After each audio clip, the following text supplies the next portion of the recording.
Ladies and gentlemen, let me open a regular council meeting, City Council of City of Pearland, for Monday, January the 28th, year 2019. It's hard to believe the year's gone this fast. If you'll please rise, we'll have an invocation tonight by Councilor Perez, and our City Attorney, Darren Coco, will lead us in the Pledge of Allegiance.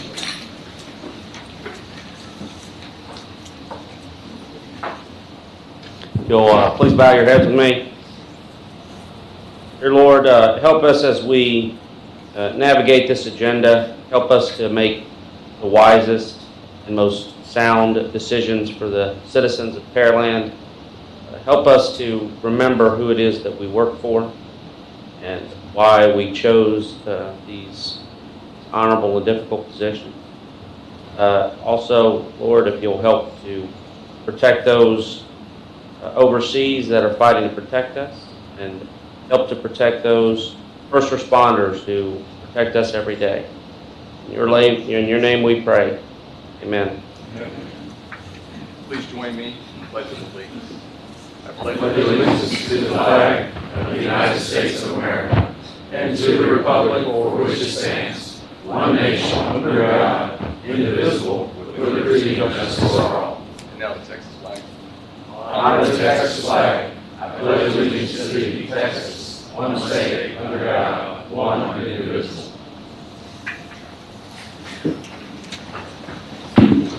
I want to thank all of you for being here tonight as we go through our agenda, and I'll use the same agenda you have if you have a copy of it.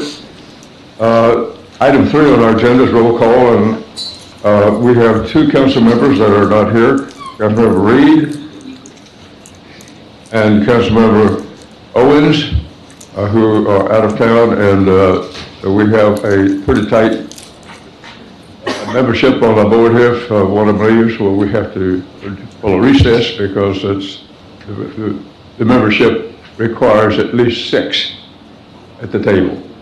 Moving in our agenda to citizen comments, we do have some. I believe you have some. Yeah. And one of us is yeah.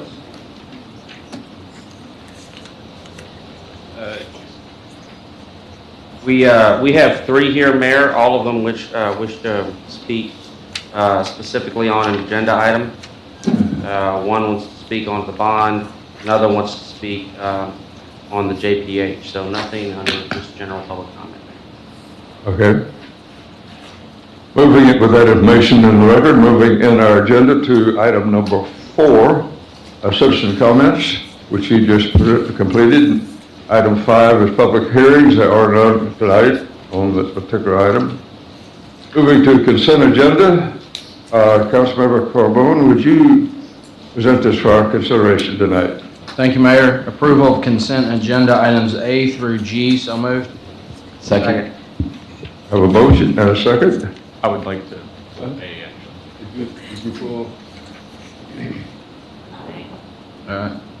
And D. Y'all wake up. I'd like to make a motion to approve A through G with the exceptions of A and D. So moved. Second. Okay. Have A through G, the exception of A and D. A and D. Linda. You have a second on this? Second. Okay. Secretary, we have a motion second with a second. Councilmember Carbone? Aye. Councilmember Perez? Aye. Councilmember Hernandez? Aye. Councilmember Little? Aye. Councilmember Moore? Aye. Motion passed 5-0. Okay. Councilmember Carbone, would you present item A? Thank you, Mayor. Consideration and possible action, second and final reading of ordinance number T29, amendments to UDC. So moved. Second. We have a motion and a second. We're in discussion. Staff report. Thank you, Mr. Mayor. As was said, this is the second reading of an amendment to our text amendment relative to the conditional uses. There's a section there for tree requirements, but then there's also a section for any new going forward massage establishments that are conditional uses, and sets out requirements for that. And again, just to be clear, this is applicable only to any new establishments with the CUP. Anything else that's in place and lawfully operating would not fall under these requirements. So this does encapsulate what council has discussed, several opportunities, including at last meeting when there was a first reading and approval to move forward to this tonight. Okay, we're still on item A. Did council have any question or comment on this item? Yes, sir, Mayor. So, a couple of reasons why I wanted to pull this. Number one, a lot of people, I think, were asking about this, interested, so it was important that we kind of pull it off the consent agenda so people know that it is on tonight's agenda. The other reason is I did have the opportunity to speak a little bit more in depth with some organizations that were providing some of the insight on why this might be important for us. And the topic of the notifications came back up, and so I wanted to explore that maybe just a little bit more, just to see if it is something that can be potentially added to this, sending a notification letter to landlords, giving them an opportunity to work potentially additional language into the leasing process if the negotiations are still ongoing with potential tenants, which I think would take some of the burden off of the city and allow landlords to maybe have a little bit more say in the process as well, build some language, like I said, into the leases potentially. So I wanted to throw it back to staff again, because I know we brought this up last time, and just see if it is something that would be feasible to come up with a form letter and send directly to landlords, like I said, not. I know that was discussed last meeting, and Mr. Coker can weigh in, but I think our recommendation would not to be doing that for a couple reasons. One, there is prescribed notice requirements, and that I think once you start to deviate from that, just can get sticky about why this, not others.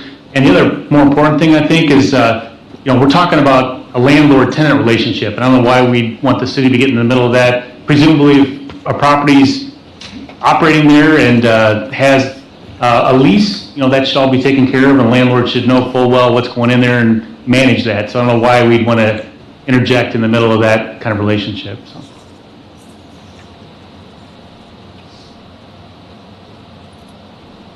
I believe, as I indicated last time, the same would still hold true, is that, yes, the city can do this. The question is ultimately whether or not the council would want to, and, I'll leave that up to council's discretion as whether or not y'all would want to proceed in that manner. I understand that, and I thought that, based on my conversations with these individuals, these other groups, over the weekend I attended a concert that was a benefit also for one of the groups that fights human trafficking.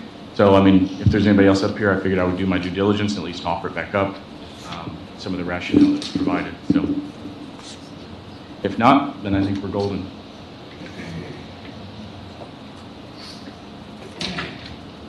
Any other question or comment from the council? Secretary, motion, I second on the believe we floor. have a- Councilmember Carbone? Aye. Councilmember Perez? Aye. Councilmember Hernandez? Aye. Councilmember Little? Aye. Councilmember Moore? Aye. Motion passed 5-0. That information on the record. Let's move to item D. No. Thank you, Mayor. Consideration possible action, resolution R 2019-19. So moved. Second. Have a motion and a second on the floor. Let's staff report. Thanks, sir. This is a recommendation that we've floated that there are improvements that we see as beneficial for the community to our existing recreation and auditorium center, namely retrofitting a standby generator at the facility for the facility itself operations, but also during emergency situations that facility is used. Can be for staffing where we have police and fire that are based out of there, and also it can be a transitional shelter, warming shelter, cooling shelter, and it'd be very, very helpful and improve the resiliency of that facility if we can get that generator in there. There's also some improvements for a dividing wall and then some tiling that we'd like to wrap into this design. So this is just the design for that, and there's existing bond proceeds that have been authorized that could be used for the actual, both the design and the construction if we go forward on this. Does the existing bond monies cover the entirety of it? That's the plan, yes. Okay. Council have any further questions or comments? I've got one, Mayor. In the agenda items, or the description, it says that the this thing was originally designed for a generator, but it was removed due to budget constraints, and the connections are still there.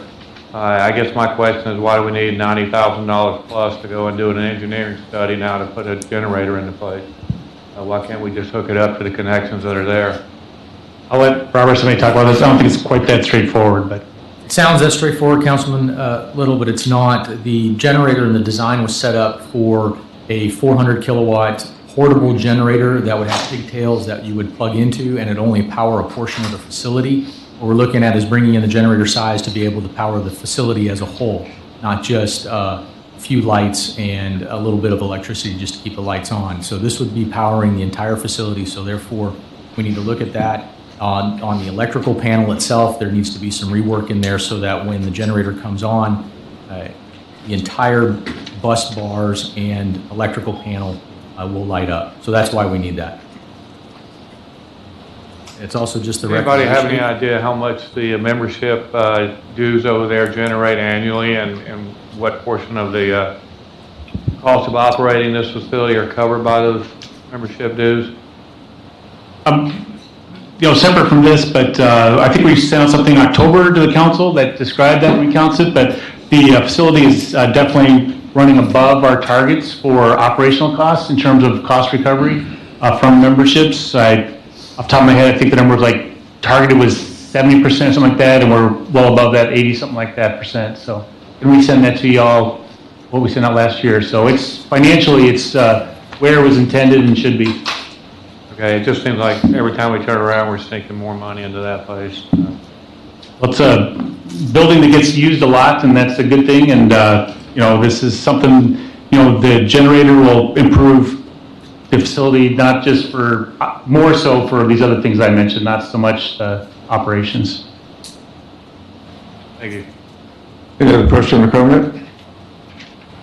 Hearing none, I think we have a motion second alive on the floor, Mr. Secretary. Councilmember Carbone? Aye. Councilmember Perez?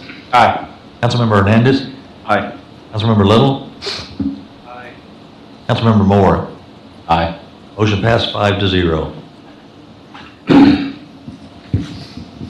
That information in the record. Let's move down to item 6 on our agenda, which is matters removed from the council consent agenda, and there were none. There were 2 that we just addressed. Item 7 is new business. New business item 1. I'll ask Clay to share that with us. Sure. So this is a discussion item. Council has had a meeting in December where we talked about the future bond consideration that would go to the voters in May of 2019 has been talked about.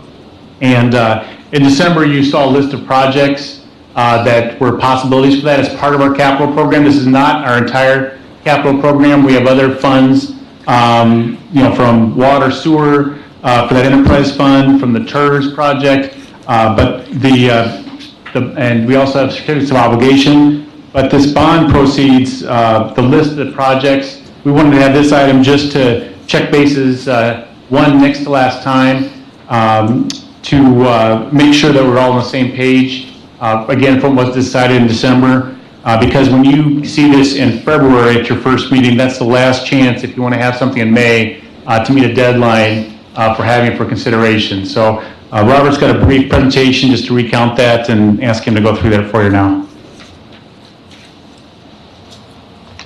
Councilor Leaveney. So Robert's got a quick PowerPoint here, sir. Good evening, Mayor and Council. Just a quick run through on the presentation that as we visited back in December. We presented those various projects and funding levels that we went through over the course of several months. Council recommended and told us to return back with items identified as numbers 1 through 10, 14, and 16, equaling a bond package at right around $80 million. So we've done that, and that's what's in the packet tonight, is to get those down to those 12 projects. However, we are proposing an option for the funding of the fire training burn building, to fund that with COs. That project was only $1.3 million, but that would like to have that for your consideration. This would result in 4 separate referendum questions to the voters, one on streets, drainage, parks, and animal shelter. If you so desire to keep that fire burn building with COs, then those would be the 4. If not, per our bond council, you would have to have a 5th referendum for the fire burn building because they are unique and individual items as per our bond council's direction. This would be a package total of $78.689 million for the 11 items, and projected on the tax increase would only be 3.7 cents above the current debt service projection that was given from the 2019 budget. So with that, here is the list of the projects. These are the 11 projects. It would be street reconstruction, Pearland Parkway, traffic improvements, traffic circle, Piper Road drainage, animal service shelter, park equipment replacement program, Mimosa Acres, Bailey Road, Willow Crest, West Lee drainage, and Hickory Slough. This is how they would look broken down with regards to the 4 propositions. Drainage would be totaling about $28.4 million, streets $34.8 million, parks $2.5, and animal service shelter $12.875. So as you can see here, this is the tax rate implications. With regards to that, the current CIP projected would be 43 cents this year, and then increasing under just normal projections to 45. With the additional funding for the bond program would be to 48.75, or a 3.75% cent increase over the projected increase. So with that, we've completed in January. This would be the completed selection of the projects. February, the first meeting in February, we'd be calling the referendum for you to pass, heading towards May election, for the bond election, and then June we'd be kicking off projects once they're approved. Those that are approved, we'll be kicking those off immediately, heading towards that, looking for first reimbursement resolution in June as well, and then heading to 2020, 2021 with the goal of May of 24 to be complete or nearing completion of all projects.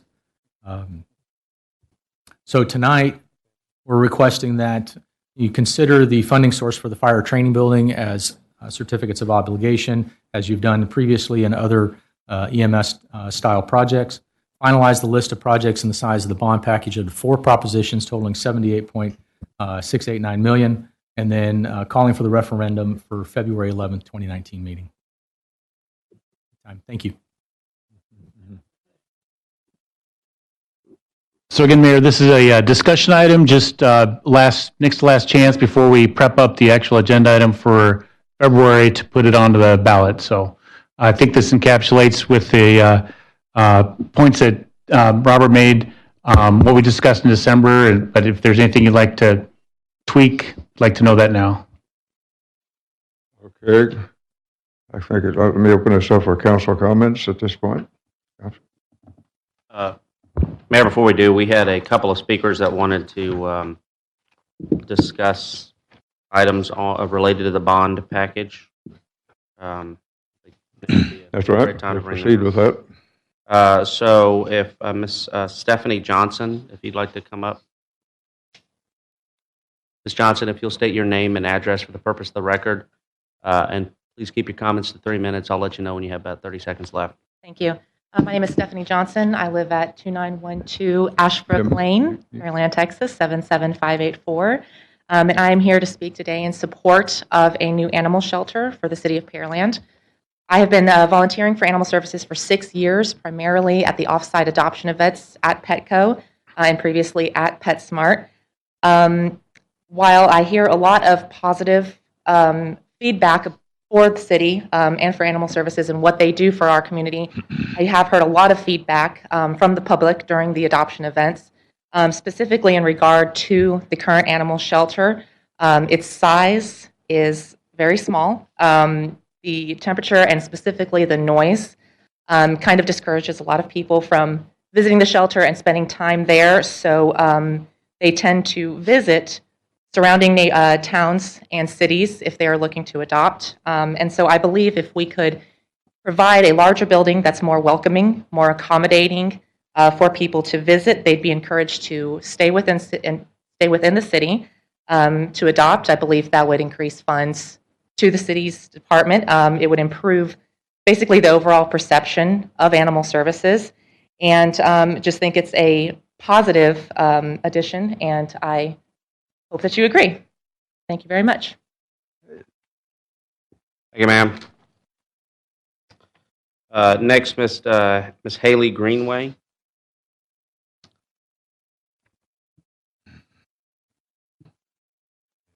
Ma'am, if you'll state your name and address for the purpose of the record, and keep Sure. your comments to 3 minutes, I'll let you know when you have 30 seconds left. Okay.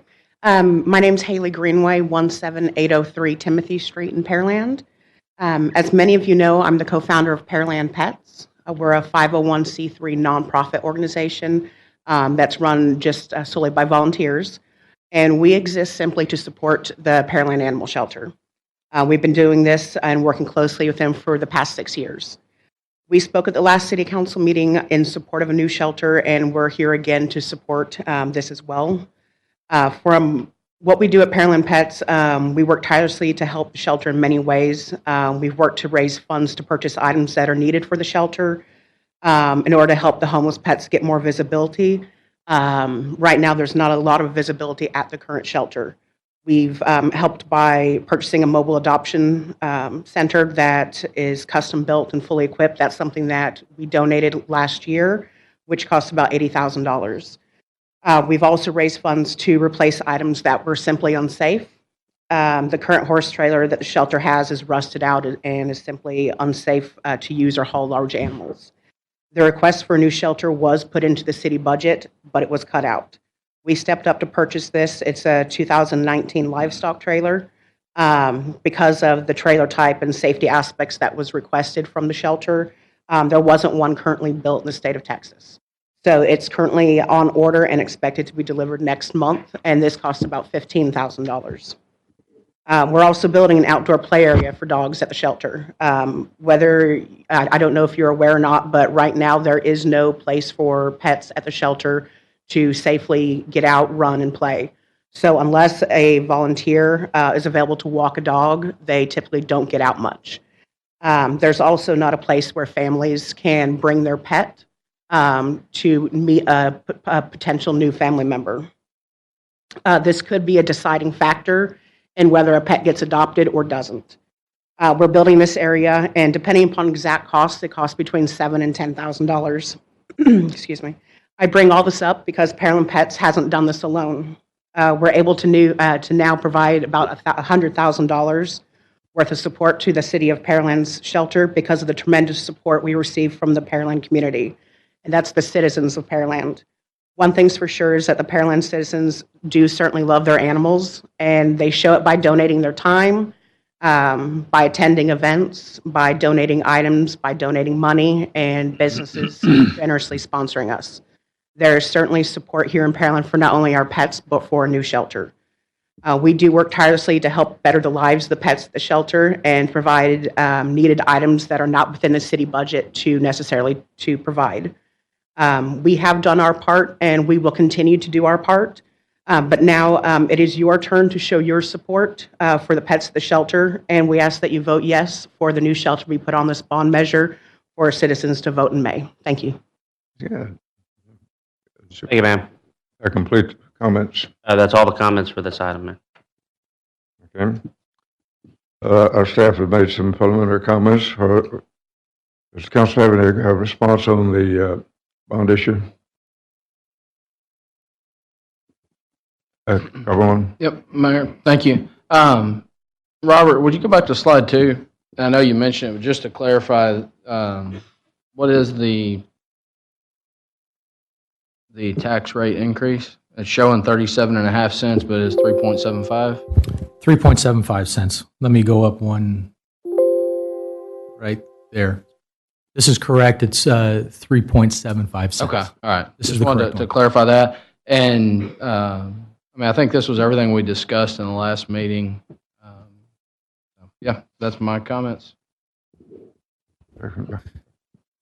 Rez? Thank you, Mayor.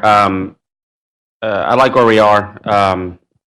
Unfortunately, I wasn't able to input in the last meeting, but I did watch while I was sick at home, and I agree with the direction council went. I like the projects that we're including. I I wish we had more room to do a few more projects because I know that there's a lot more that are needed. With respect to a CO for the fire training facility, I don't think that's the right direction to go. I think if we know we need to do the project, we know we need to take on debt for the project, we're going out for a bond, then I think it's appropriate for us to include that as part of the bond package. The COs, I think we've I think council's trying to use them more sparsely.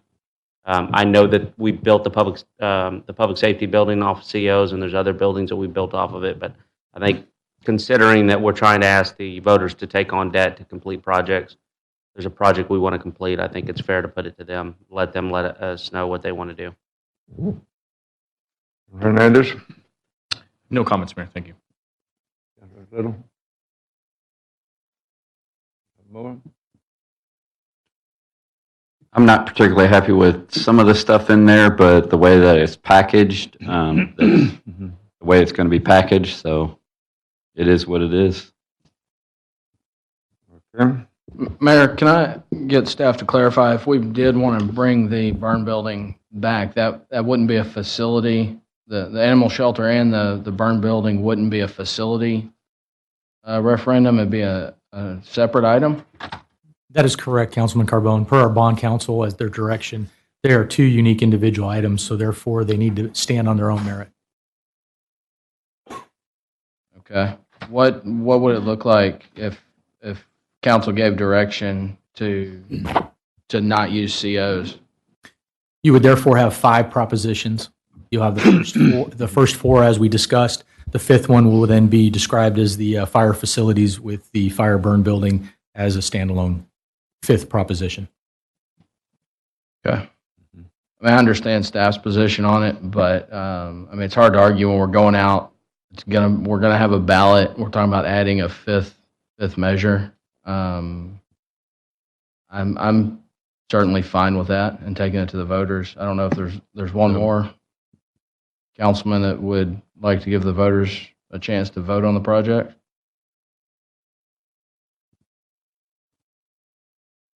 I'll second that. Third it. Just for clarification, even with the inclusion of the fire safety facility, the fire training facility, that still keeps the bond value under $80 million, correct?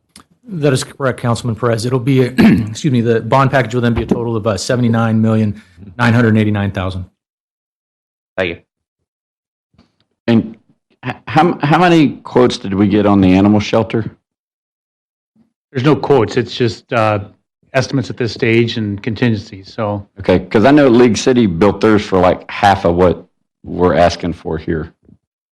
We'd have to look at that, I mean, what they included and didn't, and how they operate and what there is. I mean, there's other facilities that are more, don't have the same adoption features and so forth, so we could look at that. But. I guess while we're on the subject, how recent are these estimates? We did PRs over the last 12 months for all that, right? I mean, basically. Yeah, we completed the preliminary engineering reports with cost estimates in November and in presentation for you in December. So that's how close they are. So their current market, because I know the price is going up, and the tariffs are affecting basically all the trades. So all the projects that I've seen go up are up 20, 25, 30%. And that's part of the contingency, and the cost that we have in there is to account for those. We had our engineers and our architects look at those to make sure that we compensate for what we may or may not project to see happen in the market. What's our contingency on the facility project, roughly? On the projects, facility roughly, as we do, is we run 20% contingency on the project. Okay. Okay. Thank you. Any other comments from council at this point? Carbone? So as Prop 4 is written with the Animal Services Shelter, if it comes in at 10 million and we've got 2.8 left over, I mean, since that's a specific item, I mean, that the flip side of lumping it all or having specific projects is those proceeds will never, the GOs will never get issued. Just like the rec center, you had an amount that was all authorized, so it has to be used for that facility, that use. So Okay. with essentially no expiration? I think there is something that I've talked about, and Cynthia, I mean, it gets stale at some point if you're not acting on it. I mean, but we're within that for the rec center, but not necessarily for this, so. Okay. All right. Thank you. Well, we just took Okay. 10 years to do the last set of bond projects, so I don't think we're going to be in any kind of danger. I think the stale is going to be how much the price goes up if we wait. Council, I can address that. The bond funding will not expire, and the funds are there permanently once you issue the debt. There are just some arbitrage requirements that will pop in after 3 or 4 years, but the money is there, and it would be available. If we didn't issue it right away, it doesn't become unauthorized until council takes an action to deauthorize that debt, that issuance. So it's still sitting there, and you can still issue it.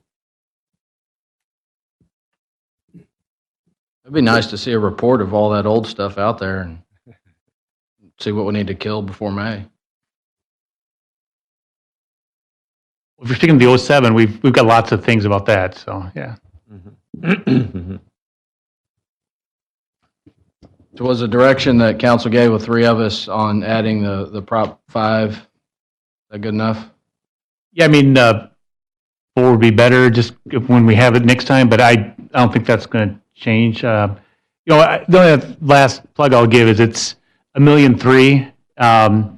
It's not a huge amount of money relative, and we run I think people understand it's up to all of us to try to educate the public about all these things, but if that doesn't pass for some reason, we're not going to be able to have that burn shelter, which I think we all need. And you can make the argument about anything, I know, but for $1.3 million for that training facility, that's what, there is precedence for it. And as you said, we'll do whatever is decided here.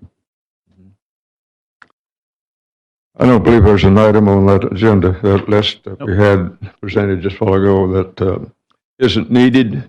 It either completes a project or starting one that has been highly requested and depends on our safety, our mobility. So I think it's a good list to start with. This probably will not be the last one in the city or the future somewhere, but I believe this is reasonably priced at a total amount, the number, and I think it was that 78 million, and I think it's something we need to do, get moving. We'll have it teed up for the next meeting, and we'll include that burn shelter as part of a separate bond question. So, Okay. That information pretty well exercised. Before I move forward, this is our centennial year. We have finally located some of the things on the wall behind you there. The one on the far left, your far left, is the one that the painting we put together for the 100th birthday, which is 1994. The city started 1894, and that's 1994. And the Parks Department and the Convention Center Bureau commissioned this particular photograph on the right of what the portrait will be for the 2025 anniversary, which is our 125th anniversary. So I thought you might be interested in what's up there. And that's the first time I've seen them on the wall there, so I just want to pass it on. Moving to new business item 2, Councilmember Perez. Thank you, Mayor. Consideration possible action, first and only reading of ordinance number 1497-7. So moved. Second. A motion second. We're in discussion. Staff report. So Pearland ISD has a school at McCard Road in Old Alvin. City's about to open up both lanes, 4 lanes in both directions on Old Alvin, major mobility road improvements, safety improvements. And as part of that, took a look at the school zones around there and have vetted this through Pearland ISD, and they've signed off on that. So we present these as a first and only, just so we can get after getting the signage up and start enforcing that. But the recommendation is as described there for new school zones there along Old Alvin and McCard Road. Okay, does the council have any question or comment about that response? Yes, I do, Mayor. As y'all know, that all three of my kids go to this elementary, so it's of concern to, it's of concern to the neighborhood. So essentially, the resultant is we're moving it 100 feet north. As of now, we weren't protecting the crosswalk from the apartment complex across the street, and we will remain not protecting that crosswalk within the school zone. Councilman Perez, with the project of Old Alvin having sidewalk on both sides, we worked with PISD to have a crosswalk on the property of the school district. So the children and the students that will walk from the apartment complex can walk on the same side of the road that they're at as the apartment complex is. So that'll be on the west side of the road, walk north up to the crosswalk that'll be at the school itself, and then be able to walk across from there. They have, the Pearland ISD, my staff has been working with them, is that they do have a teacher that does go out there, and so they'll be taking a look at that as well. But it'll be at the crosswalk. We'll still be protected in the school zone, but it'll be up by the school. I think I'm fine with that. And now that the sidewalk's on both sides, I think the biggest concern for the neighborhood is the no parking at the entrance to the subdivision. I know we have some signs right on the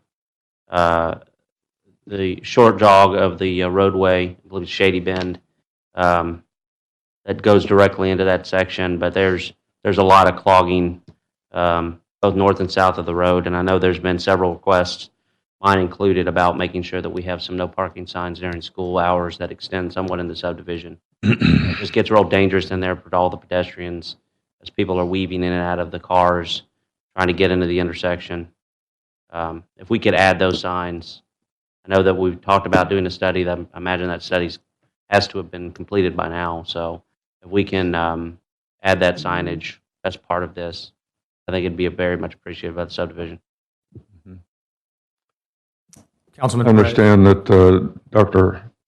Kelly and the school trustees favor this. And there's, at least we got it logged in where it's legal. It has state transportation code involvement and support. And I think it's a good project to do that, define it, because one of the problems we have is that people have a tendency to kind of blow through these school zones a little faster than they should. And sometimes they don't know exactly where they are. So I think are these pretty well identified as speed zones in the traffic? Mr. Mayor, they are identified by signage. Okay. With that, and so that's why that signage is up. We just wanted to make sure we get in the right location, working with the school district. We've got time to do that, so that's Oh, yes. good. That's great. Yes, So, okay. Any other questions from council at this point? I think Robert was going to respond a second ago. Councilman Perez, that topic of discussion, we can take that on at a later time and talk about that. We are still working on that, and now that the construction is complete, we'll be revisiting that discussion on that signage. I just point out it's been asked for about 1.5 years, so I think I get talked to about it a lot, and they're growing very impatient with the progress of this. Yes, sir. Okay. Any other question or comment? Secretary, I believe we have a motion second on the floor. Councilmember Perez? Aye. Councilmember Hernandez? Aye. Councilmember Little? Councilmember Moore? Aye. Councilmember Carbone? Aye. Motion passed 5-0. Moved to new business item 3, Councilmember Hernandez. Thank you, Mayor. Consideration and possible action. First reading of ordinance number 1571. So moved. We have a motion and a second. And staff report. Thanks, sir. But I believe there might have been somebody who wanted to speak on this item. Is that true? Item number 3. I do. Huh? There's a speaker. I'm sorry. Yes.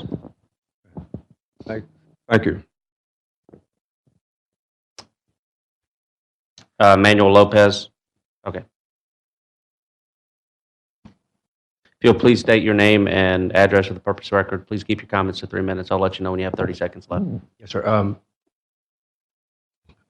Good evening. name is Manuel Lopez. My address is 2215 Max Road, Pearland, Texas. Zip code is 77581. Thank you all for allowing me to speak this evening. We have a petition to stop the renaming of Max Road. Currently, there are only 2 businesses with the street name of Reed Boulevard, Jack in the Box and Star Primary Care. There are approximately 50 households and businesses today that will be affected by this name change from Max Road to Reed Boulevard. With the household of 2, that affects 100 individuals. With the household of 3, that affects 150 individuals.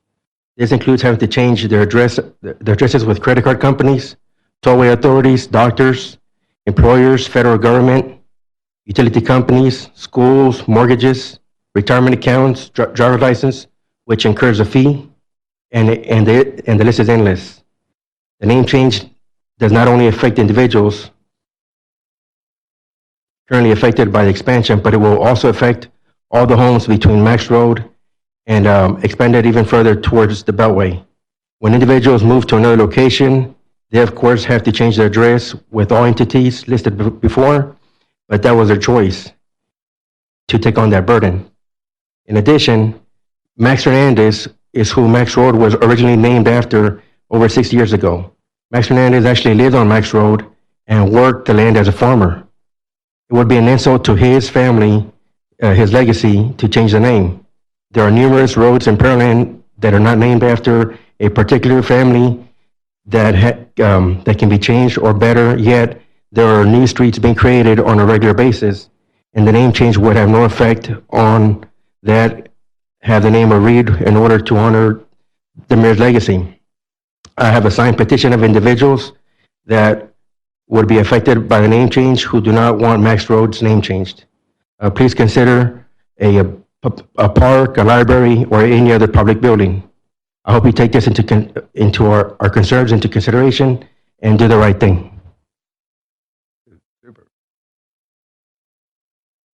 Thank you, sir.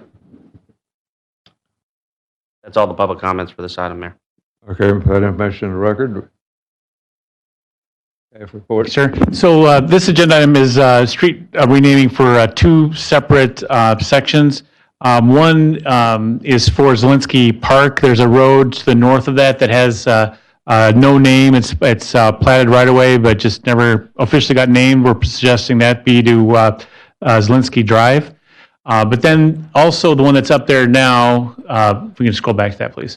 So Max Road has been realigned by the Food Lion development there and widened. And we've got a theme that we're trying to bring about where we don't have quite as many name changes for roads that are contiguous that start and stop different names. On this particular section road, it is Manville Road up to Broadway, which provides a decent break.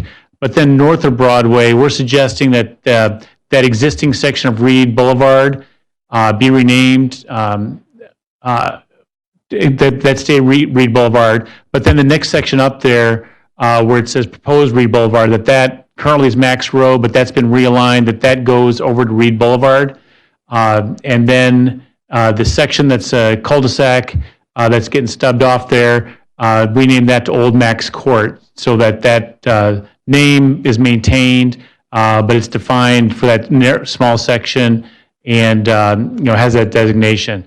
The logic is that we can get Reed Boulevard to be contiguous up to McCard Road eventually, and we can maintain Max Road for the section where that curve is off to the right, top right there.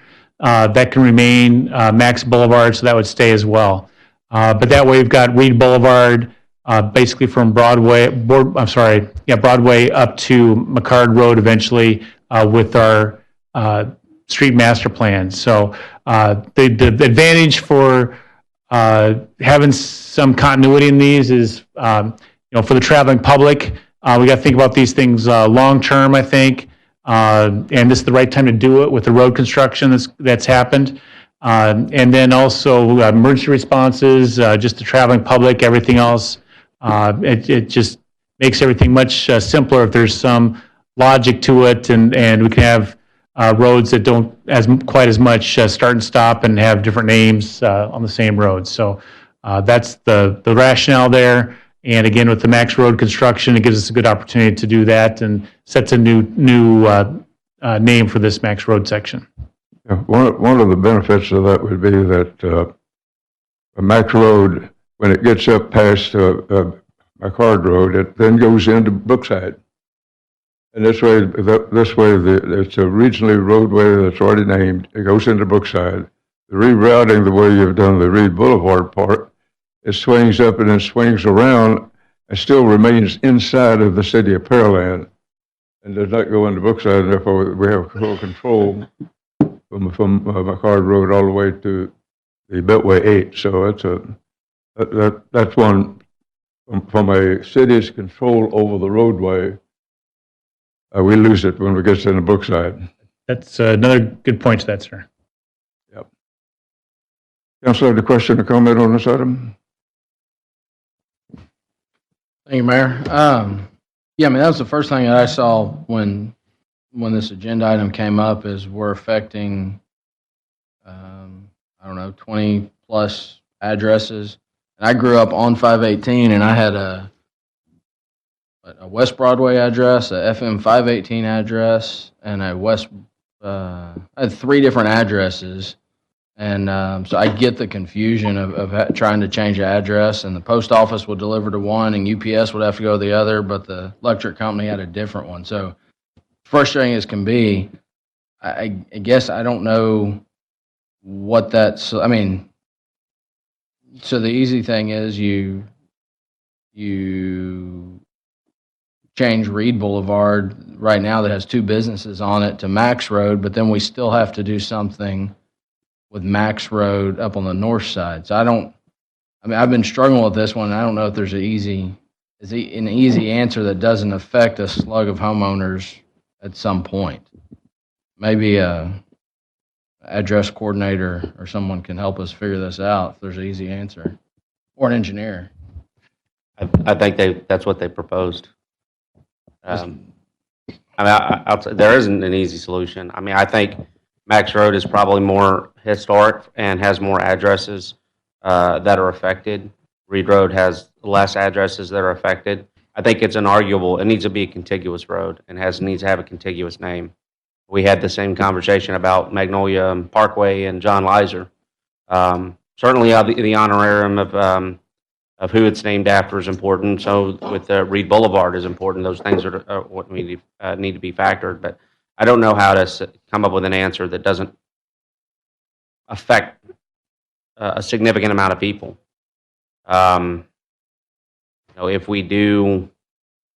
If we maintain Max Road, then old Max Road just gets confusing, and it doesn't make it any easier for those guys because they still have to change the address. So, I mean, maybe before we make the decision, maybe we have a better understanding of how many addresses are affected, what businesses are affected before we change. I mean, I think if we're going to err, let's err to the side of let's affect the least amount of people. I mean, that's my thought, and just initially, I mean, I struggle with it too. We definitely need to make it one road, but I'm not sure it's as simple as what we're making it thus far.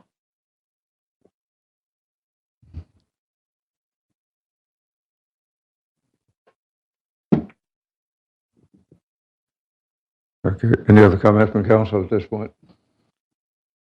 No, Mayor, I just agree with that on trying to affect the least amount of people as possible. I mean, looking at this, yeah, I see, there's a couple different options. So maybe we just need to try to get some more information on how many people we would affect if we did, a couple different scenarios. And what is since I don't have it in front of me, what is the timeline or what we expect for the future Reed Boulevard? I don't think that's funded or anything that's down the road for sure. So, correct me if I'm wrong. Yeah, we don't have that within the 5-year CIP or funded through any outside mechanism at this point. It is with that being about midpoint thereabouts between Cullen and McCowa as our north-south boulevards, we see that there'll be a lot of pressure on expanding that once McCard goes through. So I think within 5 years or so, we'll need to look at that very closely and move that project forward. Maybe there's, let me offer one suggestion. What if we made it max from 518 all the way up, and everything that's max remains max? And what if the new portion that peels off has a new name? And we kind of have that with the Harkey, where Harkey kind of dog legs and peels off and has another name.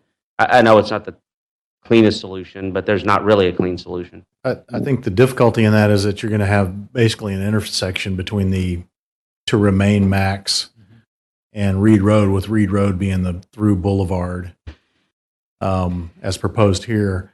And in that scenario, you'd have an intersection and the road would, the name that would carry through max you'd have to make a right turn off of the main road where max would carry through. So it would present a discontiguous name of the roadway. Something else to keep in mind is that on the portion to remain max, that extends into Brookside Village, and if we went in a different direction, we would expect that we'd have to talk to Brookside Village about the naming of that roadway and the affected property owners within Brookside Village as well.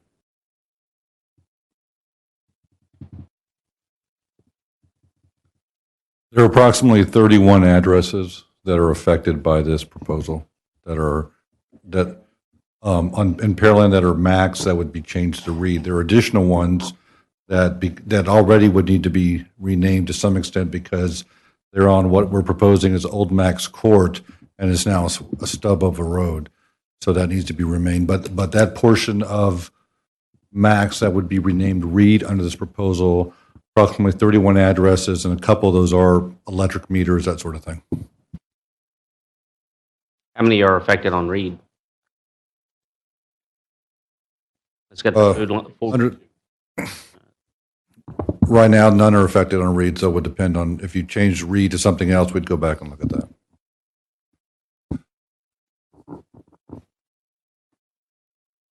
Yeah, it's the Food Lion and okay. I think maybe let's focus on, let's try and focus on keeping it max and seeing what we can do to clean up on the north side. Sure.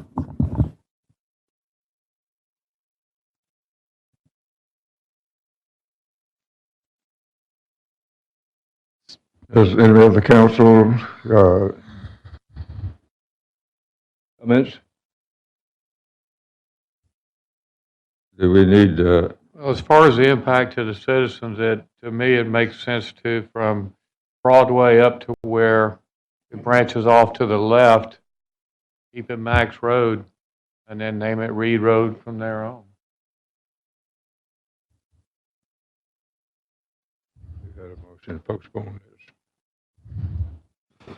That's a good idea. Why don't we make a motion to postpone, or I suggest we make a motion to postpone, give staff some time to take a look at some other options. They can come back. I don't think Zielinski Court is of a high priority either, so I don't think we need to split it. So I'd like to make a motion to postpone to, how much time do y'all think y'all need? We can just postpone it and we'll bring it back next meeting or thereafter. So it's 6-1. So Aaron, is postpone the correct motion? yeah, Yes, postponement would be the appropriate motion since we're not tabling, which would be to come back to it in this particular meeting. So postponement is correct. And I move to postpone. Second. Do we have a motion second? Councilmember Perez, Aye. Councilmember Little, Aye. Councilmember Hernandez, Aye. Councilmember Moore, Aye. Councilmember Carbone. Aye. Motion passed 5-0. Okay. At this time, I will recess the rest of the balance of the items on the agenda and move to open a meeting on joint public hearing and ask the planning commission to please assume their seats, and they will proceed with our joint public hearing.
Let me open a joint public hearing between the City Council and the Senate Planning and Zoning Commission, City of Pearland, Monday, January the 28th, 2019.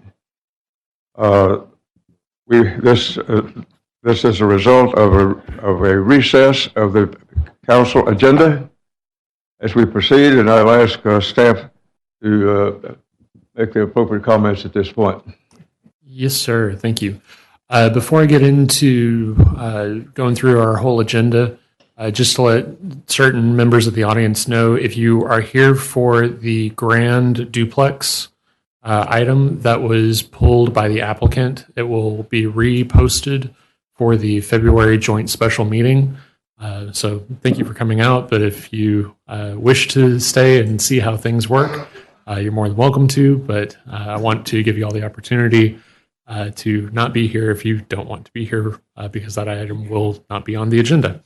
But we'll go into the joint public hearing agenda. There's a call to order, then the roll call for the council, then what we're talking about right now, which is the format of the meeting. Each item will have a call to order, a staff report. The applicant will have their opportunity to make a presentation. Then there is public comment section for people to either be in support or opposition to. Please come forward to the microphone, state your name and address for the record, be brief and to the point within a 3-minute time frame, and then complete the public speaker's card and give it to our recording secretary, who's holding it up right now. Then council, commission, and staff will have a discussion, and there will be an adjournment for each item.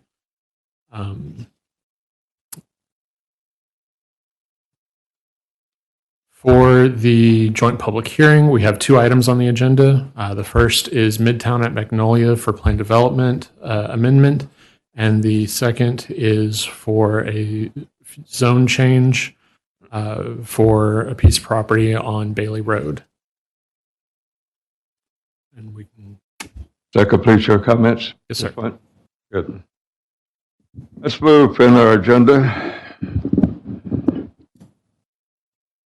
Purpose of the meeting is, Mr. Chairman, would you present the purpose of our hearing today? Thank you, Mayor.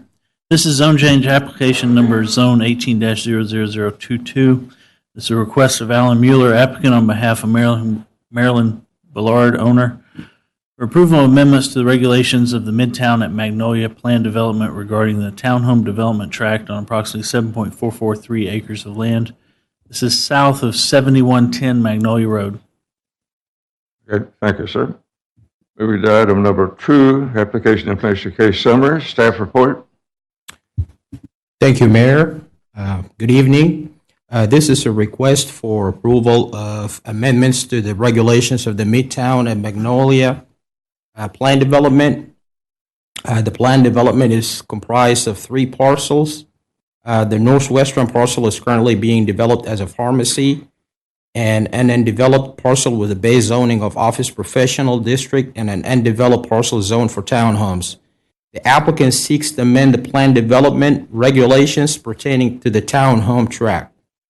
The purpose of the amendment is to modify the minimum lot width from 25 feet to 24 feet to accommodate the internal lot width requirements of the builder, as well as to reduce the rear setbacks from 32 lots from 10 to 6 feet to accommodate underground utility easement. The rest of the PED regulations shall remain unchanged. The PED regulations were actually amended in 2018 to accommodate front-loaded 25-foot wide townhomes and reduce the minimum lot size from 2,500 square feet to 2,100 square feet. Staff has not received any correspondence from the public regarding this request. The subject property is located at the southeast corner of Manville Road and Magnolia Parkway. The subject property is surrounded by undeveloped properties across Manville Road and Magnolia Parkway, and by detention pond to the east and residences to the south. The subject property is predominantly designated as major node on the future land use plan, with portions designated as open space and low-density residential.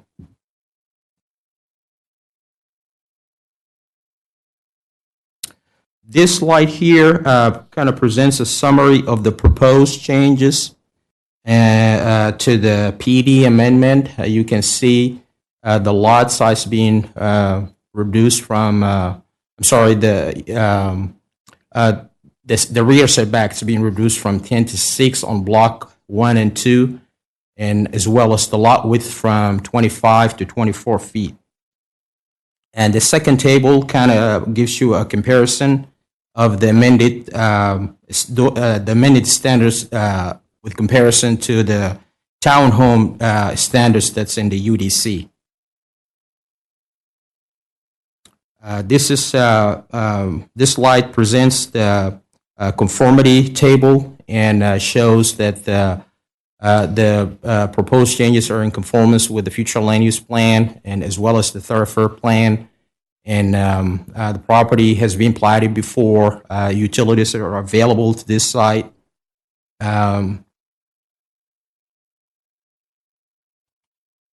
This slide here shows the criteria for approval based on the UDC. And the proposed changes are consistent with the thoroughfare plan as well as the future land use plan. And the request was reviewed by the Development Review Committee, and there were really no major comments or objections by the committee. And that will conclude the staff report. Okay, appreciate that much. Moving to item B, applicant presentation. Thank you for being here tonight, sir. Thank you. Good evening. You know the rules. I know the routine. I'll try to be brief. Alan Mueller, 4201 Broadway here in Pearland. I guess if I had been more astute, we would have taken care of these on the First Amendment last fall, but these are a couple of minor things that got missed. And the staff did a good job of covering it, but just to elaborate on a couple of points. So on the lot width, we have either a grouping of either 3 or 4 units of townhomes that are put together. And so the PD as currently written is all of those being 25. The product that Guian has is actually the interior units, so are actually 24 feet wide, and then the end units are 27 feet wide. So that's what we're asking for on that. And then the second part with regard to the utility easements, again, once we got into platting and coordinating with CenterPoint, we had a conflict between the setbacks that are required in the townhomes with what CenterPoint requires. And so in the rear yard, with a setback of 10 feet, CenterPoint actually requires a utility easement of 14 feet. So we'd either have to move it forward and have a shorter front yard setback, or you can flip that and put the the utility easement in the front and move the unit back and have a slightly smaller rear yard. Anywhere where we have that smaller rear yard, they're backing up against an open space, so they're not crunched up against another area. But we thought that was better to move it back and have a better driveway in the front for parking as opposed to trying to scrunch it forward.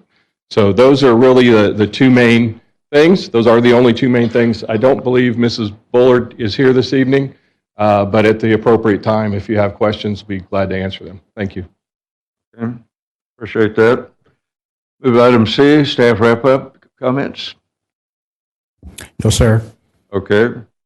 Move to item 3 on our agenda, Roman numeral 3. Persons wishing to speak for our guest opposed request. Councilmember Perez. Thank you, Mayor. Is there any members of the audience that would like to speak either for or against this proposed modification to the PD? Are there any members of the audience that would like to speak either for or against this proposed PD amendment? Third and final time, is anybody in the audience like to speak either for or against this proposed amendment to PD? No contestants, Mayor. Okay, moving to Roman numeral 4, Council Planning Commission and staff discussion. Starting with the staff, Councilmember Carbone. No comment. I think this makes sense. Councilmember Perez. I'll just note that Mr. Mueller and I, on occasion, do small business together. It doesn't affect this, doesn't affect the ethical ordinance, but worth noting for the benefit of the citizens of Pearland. Other than that, I have no objections to what's proposed. Councilmember Hernandez. I have no comments, Mayor. Thank you. Okay, Councilmember Little. And Councilmember Moore. No objection, Mayor. Okay. Mr. Chairman, Planning Commission. Any comments? No comments, Mayor. Thank you, sir. Staff report, discussion. Any questions? Staff have any backup? Nothing additional, sir. Okay. With that good information accumulated right before your eyes, I will move to item number 5, would let me adjourn this standalone public hearing, joint public hearing. And move in a like manner to open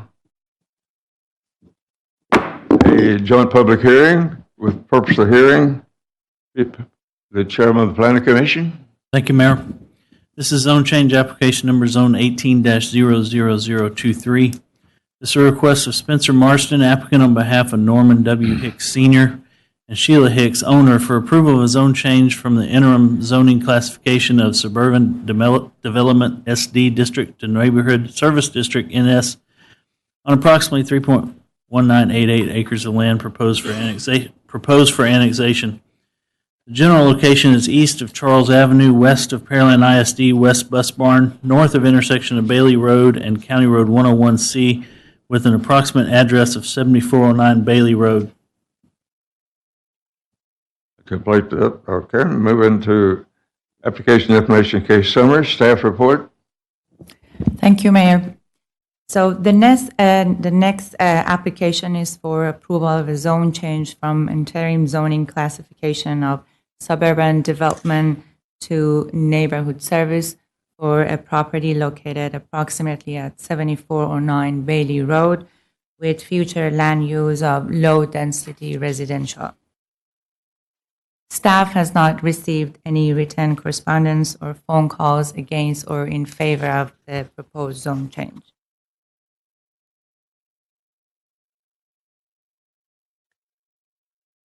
This is an aerial map of the proposed site plan showing that it's located within our ETJ.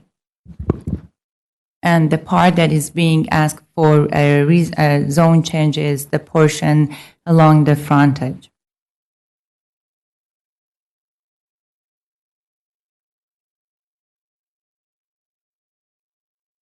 And this is the future land use map showing the property located in low residential density and is also next to a public school and close to minor retail nodes.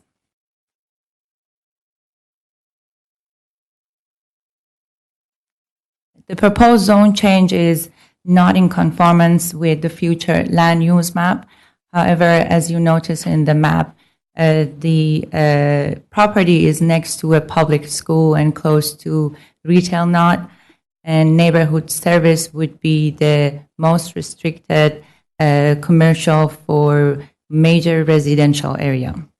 The proposed zone change is not in conformance with thorough plan.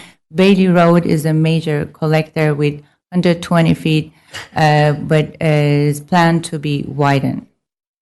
The proposed zone changes in conformance with UDC Unified Development Code and is in process of planning and has access to water service.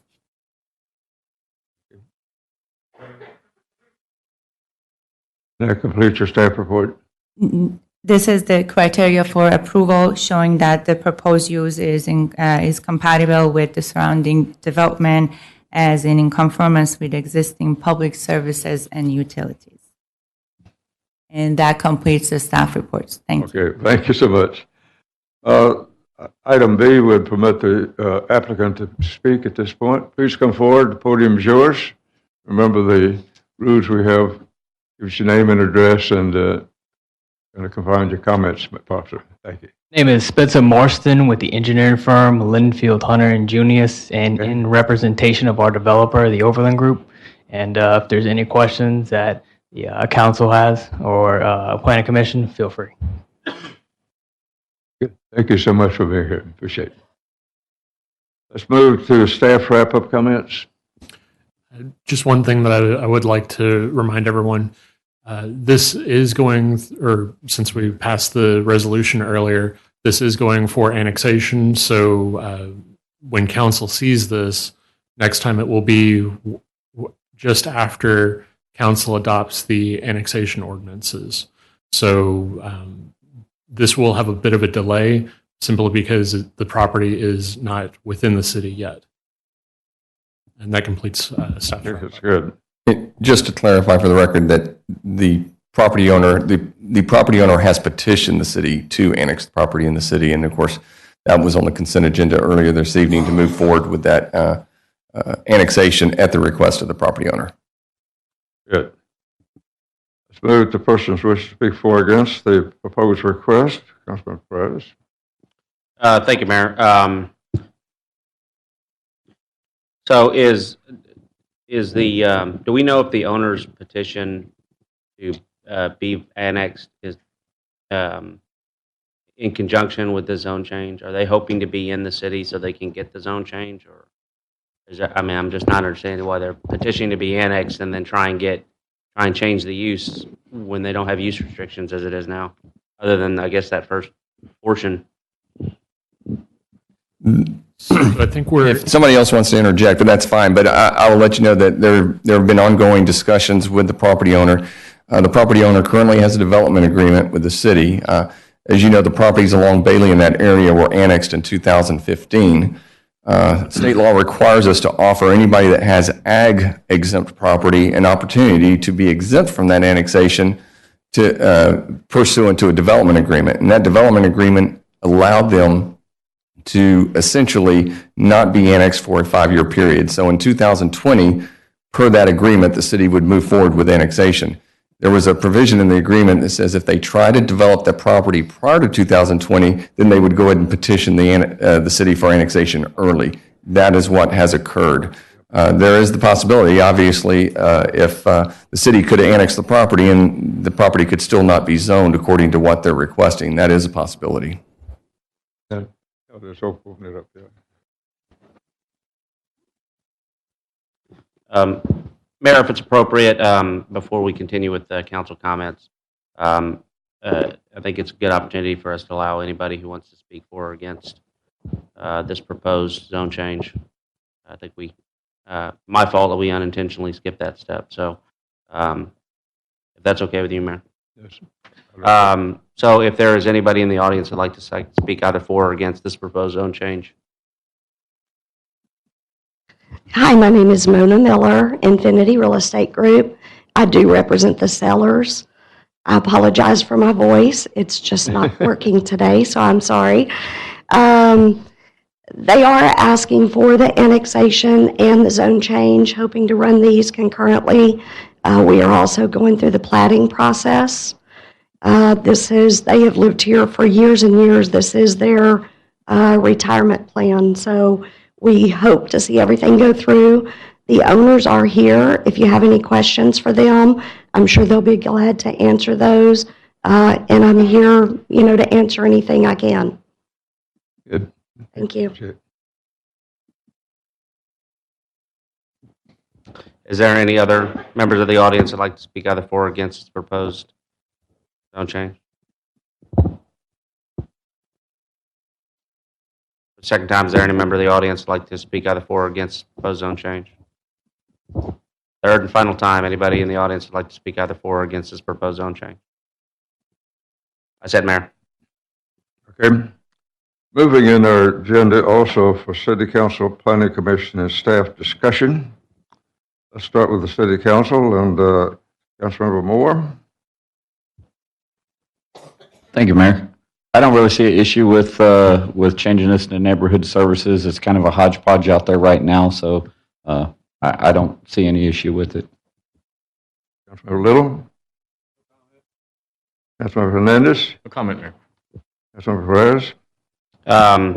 I'll be honest, I think it's, the future land use plan has it as low-density residential. I think it's not really appropriate unless we do a large corridor change along Bailey for commercial. We do have a public school. We've got a couple of retail nodes that are not far from it. So I wouldn't personally be supportive of it just because our future land use plan shows a different use. Okay, and Councilmember Carbone?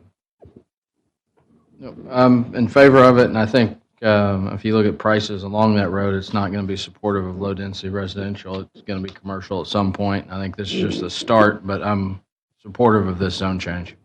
Good. Mr. Chairman? Daryl? Comments? Comments? Mary?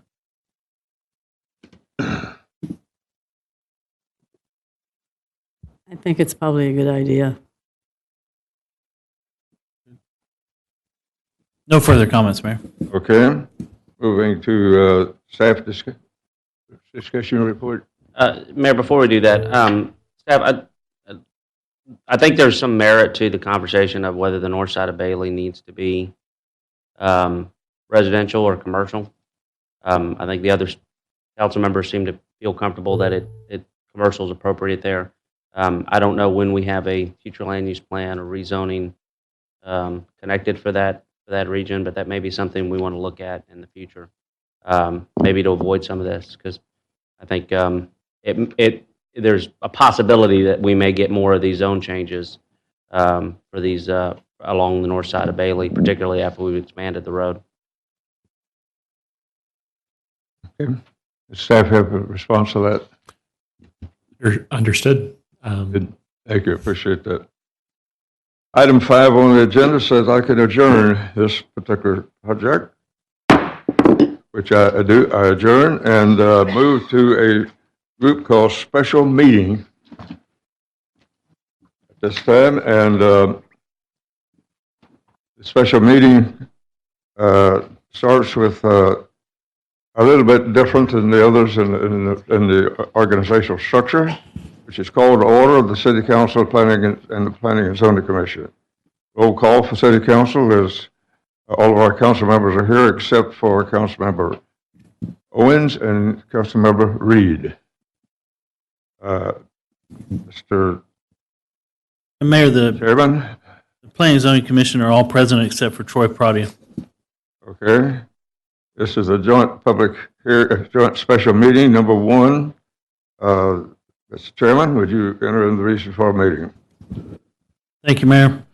This is conditional use permit application number CUP 18-00032. This is a request by Todd Huntington, GDP Group, applicant on behalf of CCAC Reserve Holdings LLC, owner, for approval of conditional use permit CUP to allow for a mini warehouse self-storage within the Shadow Creek Ranch planned unit development PUD on 2.35 acre tract located within the 2000 block of Kingsley Drive.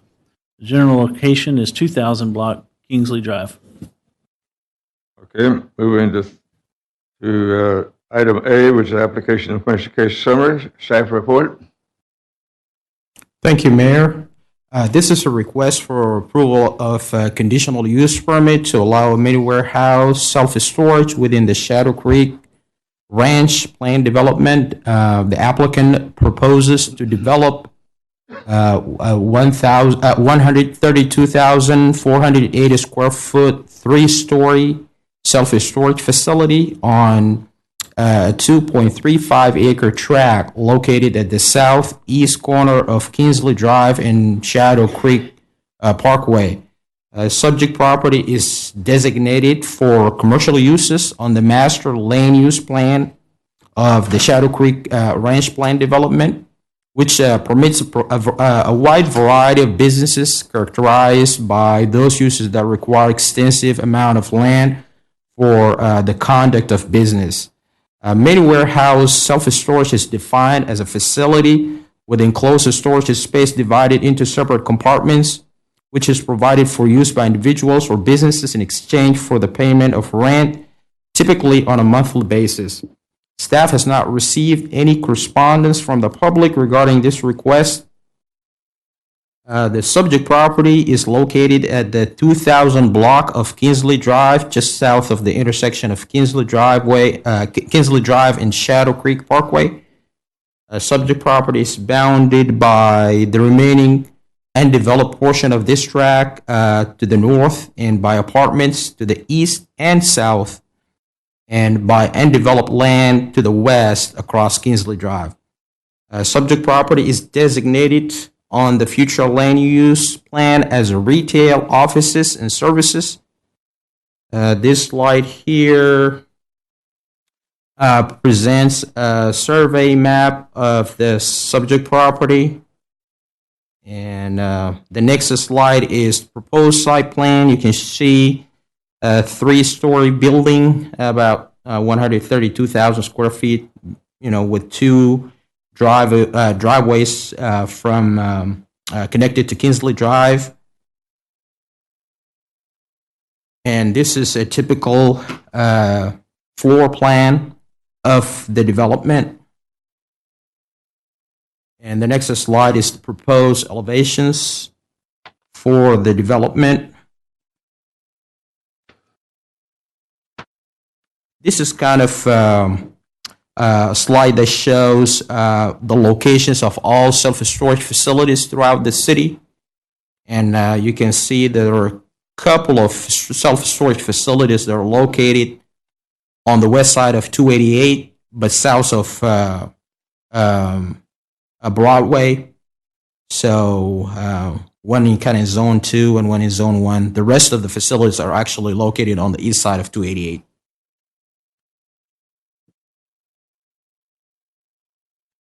This slide here is a summary of the proposed use conformity to city codes. Obviously, the proposed use is in conformance with future land use plan with the thoroughfare plan. As far as platting, currently the property is currently unplatted, so they have to come up with a final plat, as well as utilities that are available to the site. As far as the Unified Development Code, the proposed use deviates from the required parking ratio per code. So the proposed use must conform to the required ratio, or a variance must be approved for a different ratio. So the applicant has come up with a different ratio that's actually in the code. So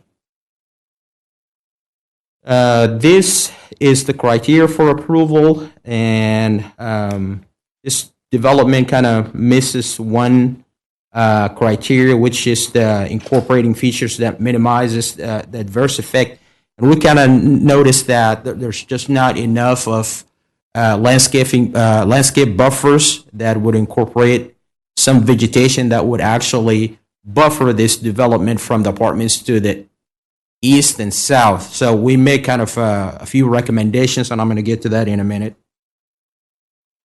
So staff recommends approval of the conditional use permit with the following conditions. Number 1, the maximum height for the proposed self-storage building shall not exceed 3-story, with a total maximum height allowance of 45 feet. There shall be a minimum 25-foot wide landscape buffer along the east and south sides of the subject site to accommodate a vegetative screen, which shall consist of large shade trees with a minimum 2-inch caliper measured at 12 inches above the root ball, provided at 40 feet on centers. And the last condition is the doors on the north side elevation shall either be removed or completely screened from view, so that at no point in the phased development of the larger site shall the doors be visible from the street or adjacent property. That concludes the staff report. Back to you, Mayor. Good job. Thank you. Moving in our agenda to applicant presentation. Is the applicant there? Yeah, please. Podium is yours. Please give us your name and address according to the rules, and find your remarks as much as possible. Good evening. My name is Todd Huntington. I'm with GPD Group. We're the architect and engineer for the developer of this site, Green Space Self Storage. Is this a tag team? Yeah. Okay, good. Thank you. We're the architect and engineer, and this is the developer of the property. I'll let him in. My name is Richard Stockton with Green Space Self Storage. Okay, thank you. And we've seen staff comments. I appreciate their input. We've taken a look at their recommendations on the site plan as well, asking for the conditional use approval here tonight. The recommendations by staff, there was 3 conditions on it. The one about the removal of the doors on the north side of the building, we can comply with that. That's not an issue. The second one about the building height being maxed out at 45 feet, that's also not an issue. This will be a 3-story building that is below the 45-foot threshold, well below that, actually. There was an additional comment about the 25-foot buffer on the east and the south sides of the property adjacent to the residential. While we understand the application of that condition, the intent to put the buffer there on the east and south sides, we can put the vegetation buffer. Right now, there's only about 5 feet, which we understand that doesn't allow enough for landscaping to be put there. So we understand we can make that larger, but the 25-foot requirement significantly reduces the amount of buildable area on this lot. The 25 feet on the east and the south sides of the property reduces the building square footage by about 20% of actual gross building area. So we would ask, again, while we need to take this through a plat process, we need to work with staff on the site plan approvals. We intend to put a buffer yard there to meet the requirements for the vegetation, but the 25 feet, we're just asking if there's some leeway in that requirement so that we have some ability to work with the layout. We're trying to get a 26-foot fire lane all the way around the building, and we're constrained with the dimensions east, west, and north, south to make that work. And just trying to get the parking. He mentioned the parking. We're not quite at the requirements. We are going to have to go for a variance. The parking is something that, for this type of a use, they do not require a typical 1 per 3,000. I think that would end up being about 43 spaces is what we're required, whereas a typical self-storage can operate on well less than that. 10, 12, 15 spaces at the most, sometimes even less, just based on the type of use. There's any use where there's peak times where people are there at all times of the day. So again, working with them on the parking variance, and we intend to do that, but trying to get some parking to work and the fire lane and everything else to work around there. We just asked that staff reduce that requirement of 25 feet on the east and south sides, again, with the intent that we will put the vegetative screen in, but just the ability to reduce that 25 is all we would ask.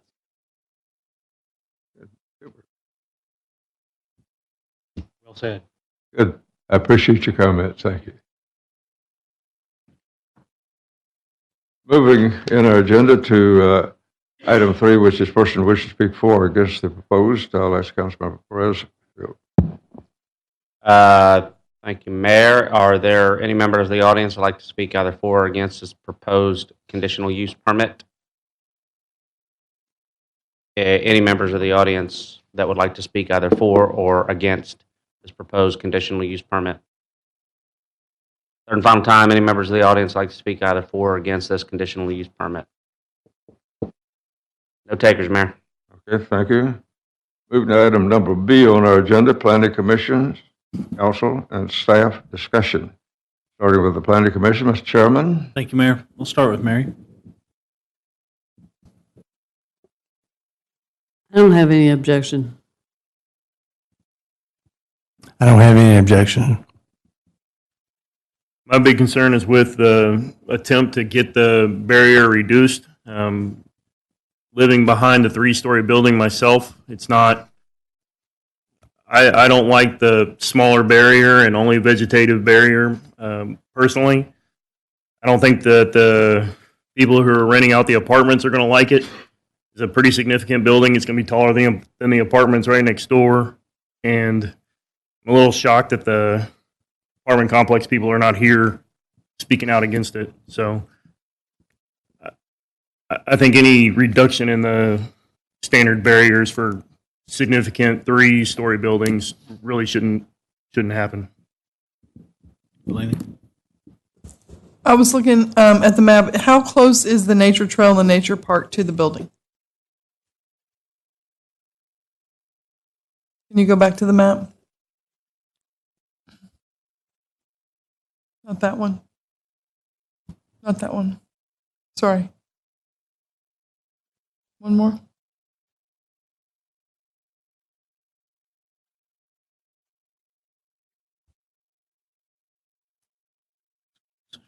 That one? It's across the street. Is that one? Yeah. It's hard for me to It's not marked on here, and I was trying to visualize where it was compared to the building. They said it's across the street. You sure? It's across. Thank you. Daryl? I'm concerned as well over the three-story structure in front of the apartments. I don't think that's aesthetically pleasing to the area. It sounds like we've got some variances in front of us to meet the buffer zones, which I disagree with. I would suggest condition of approval to be limiting the building to 2 stories. That's my comments, Mayor. Thank you. Okay, thank you. Moving from, that's the planning commission portion, we move to the council portion.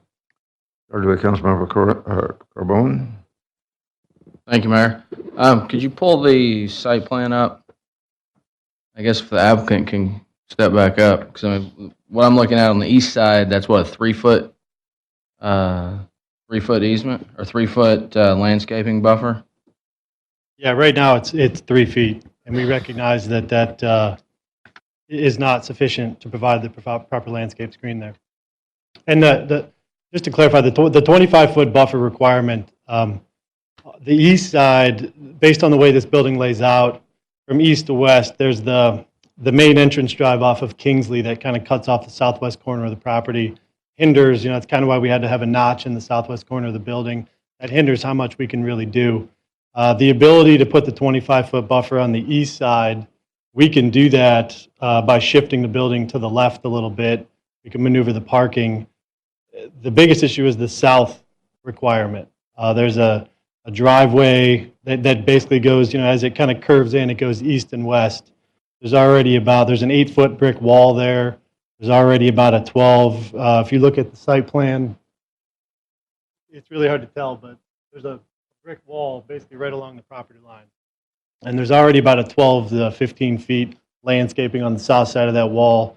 So the 25-foot buffer would be on the north side of that wall on our property, and that's really it essentially makes us reduce our parking. We'd lose an entire row of parking or adversely have to take away part of the building, and that's what significantly reduces that. So while we recognize on the east side, right up against the residential, having some, being sympathetic to that and being right up against the building, we can comply with that, but on the south side is where we'd really like to ask for some leeway on that south side. Can staff pull up like an aerial view so we can see what the east versus south setback looks like?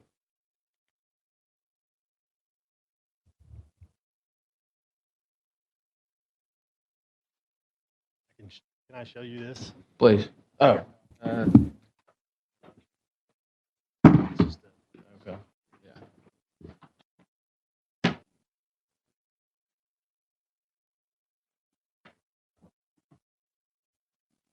So I guess question for staff, absent a CUP, what type of setbacks would be required? I'm pulling up the map right now. The setbacks are 25 feet from adjacent properties, but they do meet that for the building.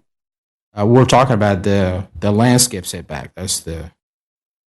Right, and this plan complies with the building setback, which is, and again, we didn't have a landscape buffer there. Obviously, from a code standpoint, it's not required. So, again, while we recognize staff's intent for that landscape buffer, and we realize from the residential side, and again, from the east-west dimension, we think we can accomplish something close to that.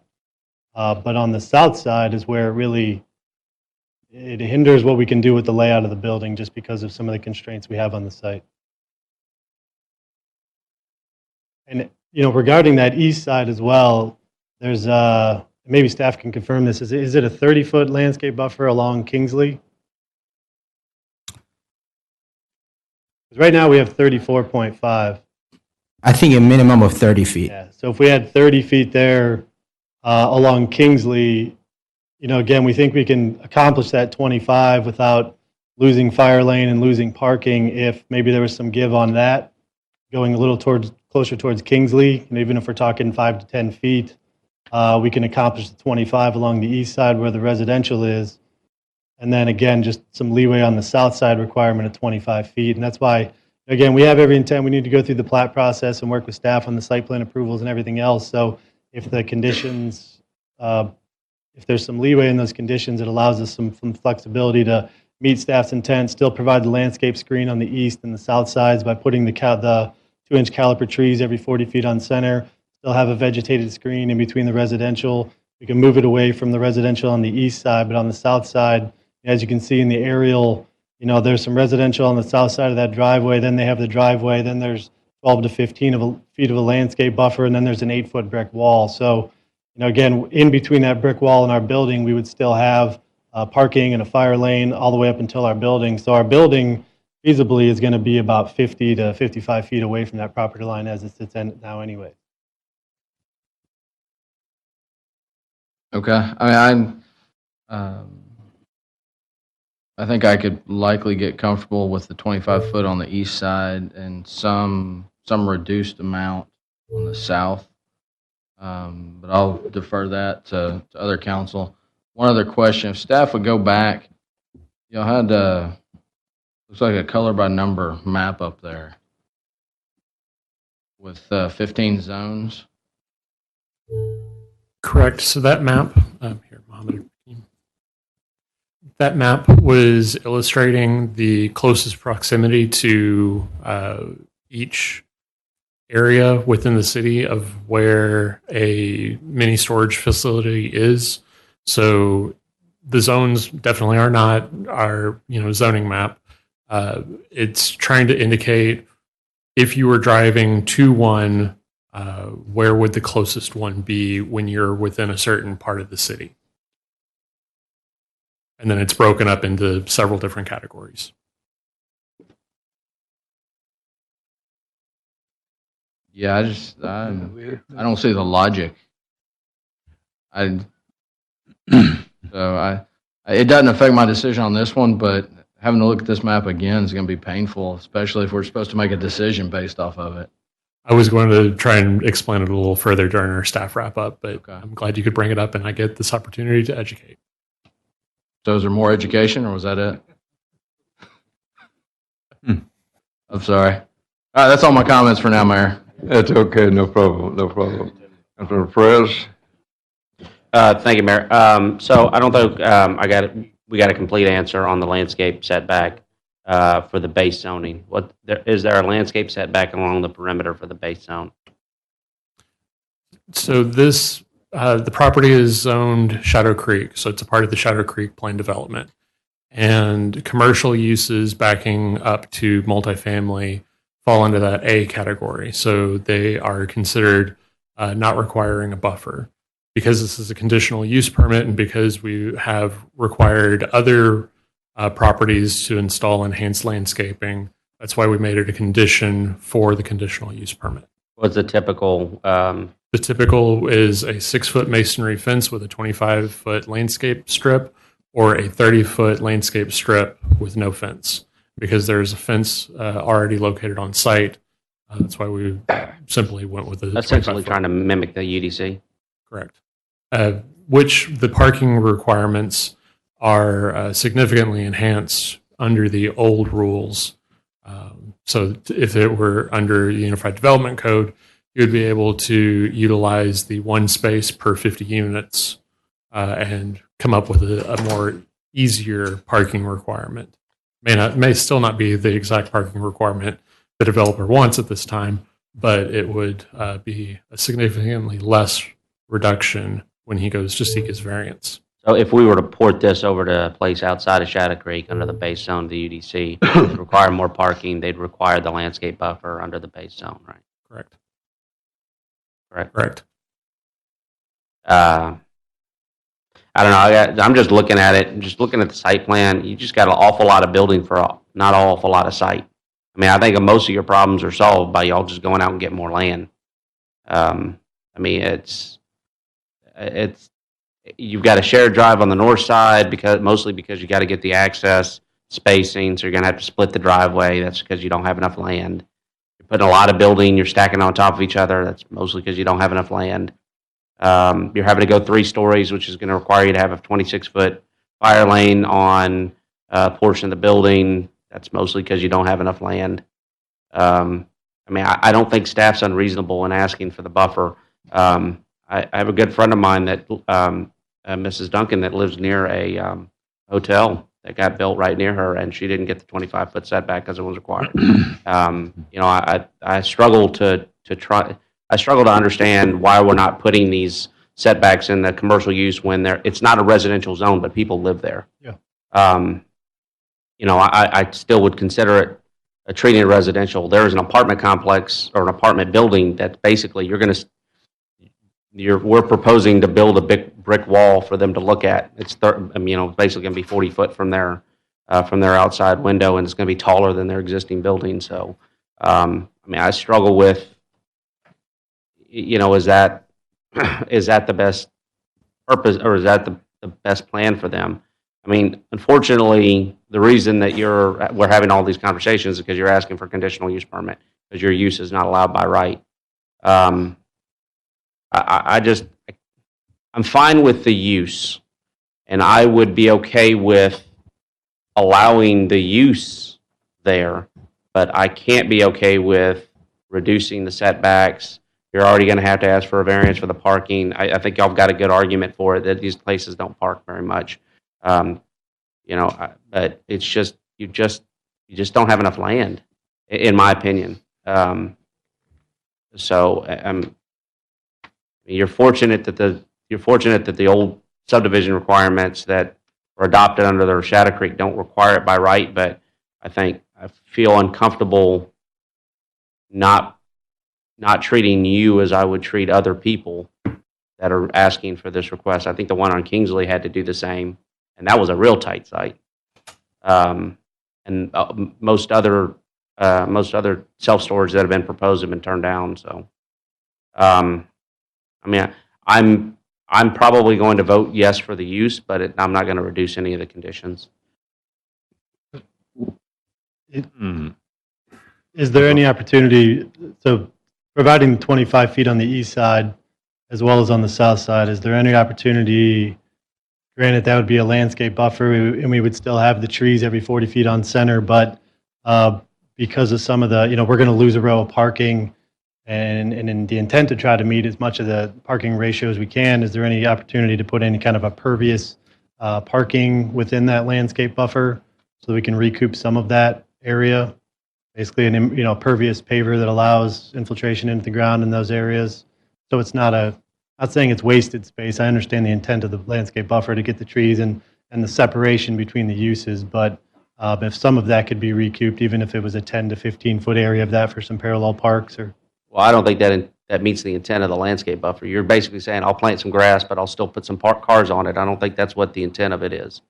Right. I'm saying it would still be pervious area, but that's why I'm just asking the question, is if you would look at it. I mean, if once you, your company's from Ohio, so I don't know how familiar you are with soils here, but once you throw lime in the soil, it ain't pervious anymore. I mean, it's going to be a hardscape, and that grass is going to die.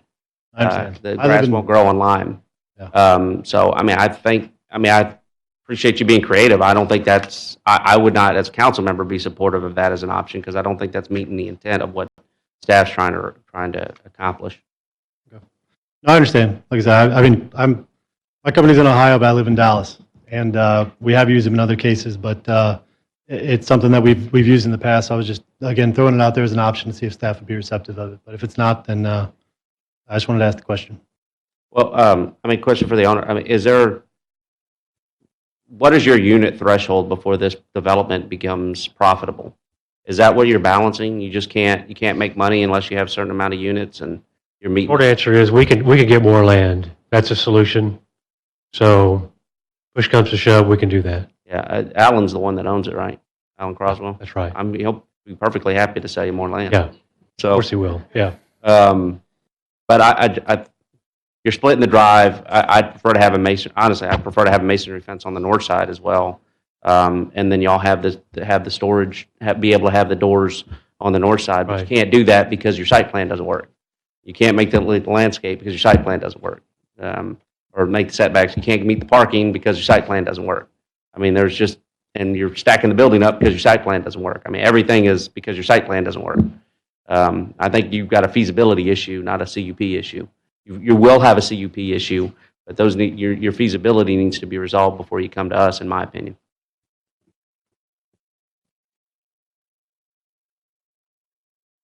Complete your comments. Hernandez? I'd like to just add to what Councilmember Perez is saying, and I mean, just looking at the location to the apartments and being right next on the east side to those people that live there and eclipsing the pool and all this kind of stuff. I mean, I think, yeah, the limitations on the current size of your site here just seem like more land would be probably the best solution, in my opinion, as well. I don't really see a way to provide a good quality view for any of those people around there with the, giving up on any of the proposals from staff. So that's all. Thank you. Councilmember Little? I concur with Councilman Perez. I'm okay with the use, but with the current land restrictions, I don't think it's going to work. More? Default to the other council members. Okay. Well, I mean, before we leave, I mean, would it be an option for them? I mean, I don't get the impression anybody's opposed to the use. They're opposed to the site plan. Would it be an option for us to postpone this? That way we don't vote down the CUP, let y'all work on the feasibility, and y'all can come back when you're ready for a conditional use permit. But in any event, I mean, if we do more land, it would go north. So the 25-foot buffer would still apply on the south and the east side. So if that were to change, then go north, and the property did get larger, would that require a revision to the CUP, or could you approve this CUP and then we just agree to the 25 feet? Because we're gonna do it for the land, for that track. The track you're proposing is too small. So look, you're in a race with hurdles, and you're trying to get to the finish line before you clear the first hurdle. You needed to get the feasibility done first. Can we fit everything on this site before you came to ask for the conditional use permit? So I think it's just tougher. Yeah, but I mean, in the applicant's defense, if we say we're okay with the use, they've provided a site plan that meets the underlying requirements for that property because of the Shadow Creek PD, right? So it doesn't meet the parking. Doesn't meet the park. Okay, so it doesn't meet parking that they would have to go to variance for. But everything we're twisting up over is because we're holding this to a higher standard, and likely rightfully so, on the landscape. So, I mean, I think the use is there, and if you could have pulled it off, this would have been great. I mean, you're getting the CUP with variances wrapped in there, which is not what the CUP is used for. Agreed. Yeah. So, I mean, that's a PD. That's what essentially that's what you're asking for. Well, and the parking would be dealt with as a separate variance. The landscape is a condition that's asked for the CUP to mimic the rest of the city. I think fairly, I don't think there's any objection to the use, and we had nobody who proposed the use. I mean, I had a lively conversation on Facebook about people who were opposed to it, but I informed them nobody monitors Facebook. If you're against it, then send an email, and nobody did apparently, or made any phone calls. So it's still risky. There's still some risk in it, but I think if you got more land, the site plan was able to work with the buffers, I would have no problem with the use. Is there a possibility that we could agree to a lesser or smaller building so that it fits properly on the property, and then approve the CUP? I mean, that would be approving it with staff conditions, and if you can meet the conditions, being the 25-foot landscape buffer, however you want to get there. Right. I don't think there's any objection here. I'd be okay with that. Yeah, and earlier I believe your representative said that would reduce the size by about 20%, correct? I mean, does that impact your ability to become profitable? I mean, that's, I guess, the question. It's going to hurt the profitability, but we'll have to look at it in more detail. But the CUP would be most beneficial to receive, be approved. So let's pass tonight with staff recommended conditions, and if you go get more land and you want to go somewhere, some different direction, you can always come back. But if you decide to rework the building and it works within staff conditions, then we're good. I think it's okay if you. All right, let's vote, Mayor. Councilmember Hernandez, did you complete yours? Comments? I did, Mayor. Thank you. Yes. Everybody, okay. Is there staff wrap up on this? No, Mayor. Comments at this point? No, Mayor. Okay, did you have a comment on? Like you were going to contact? I just like to look at Darren occasionally for head nods and such. Okay. With that information. I just want to clarify, are there conditions, additional conditions that are being attached to this? I think we're just accepting staff's conditions as part of this. That is correct. Those 3 conditions, yes. What we're saying is we're accepting those conditions on the current. That is correct. Okay. This will allow me then to move to City Council new business. At this point, Councilman Carbone, would you present this item? Thank you, Mayor. Consideration and possible Resolution? action, resolution CUP 18-00032. So moved. Second. We have a motion and a second. We're in discussion. Staff report. At this point. Any comments? Hearing none. No additional comments. None at this point. Okay. Mayor, I guess back to legal, are those 3 conditions, are they in there as? Those 3 conditions are in the the resolution as it's presented, so no additional motion to amend needs to be made. Thank you. Okay. Mr. Secretary, I believe we have a motion and a second on the floor. Councilmember Carbone? Aye. Councilmember Perez? Aye. Councilmember Hernandez? Aye. Councilmember Little? Aye. Councilmember Moore? Aye. Motion passed 5-0. Okay. Moving to action number 2, joint public hearing number 2. It's a city council ordinance, and I'll ask Councilmember Perez if he will present this for our consideration. Consideration possible action resolution number R 2018-00028. So moved. Second. A motion and a second. Any further discussion with staff at this point? Thank you, Mayor. I'm going to just go do a quick briefing on this item. This is a request for approval of a conditional use permit to allow a gasoline station in conjunction with a convenience store on a 2-acre lot located within the general business zoning district. The subject request was tabled by the City Council in the December 17, 2018 joint special meeting to the January 28, 2019 joint special meeting. During that public hearing, the City Council and the Planning and Zoning Commission expressed some concerns about the circulation and traffic that may be generated by the proposed use and requested changes to be incorporated into the site plan that will integrate the proposed use into the surrounding development, including the city park on the south side of John Lizer Road.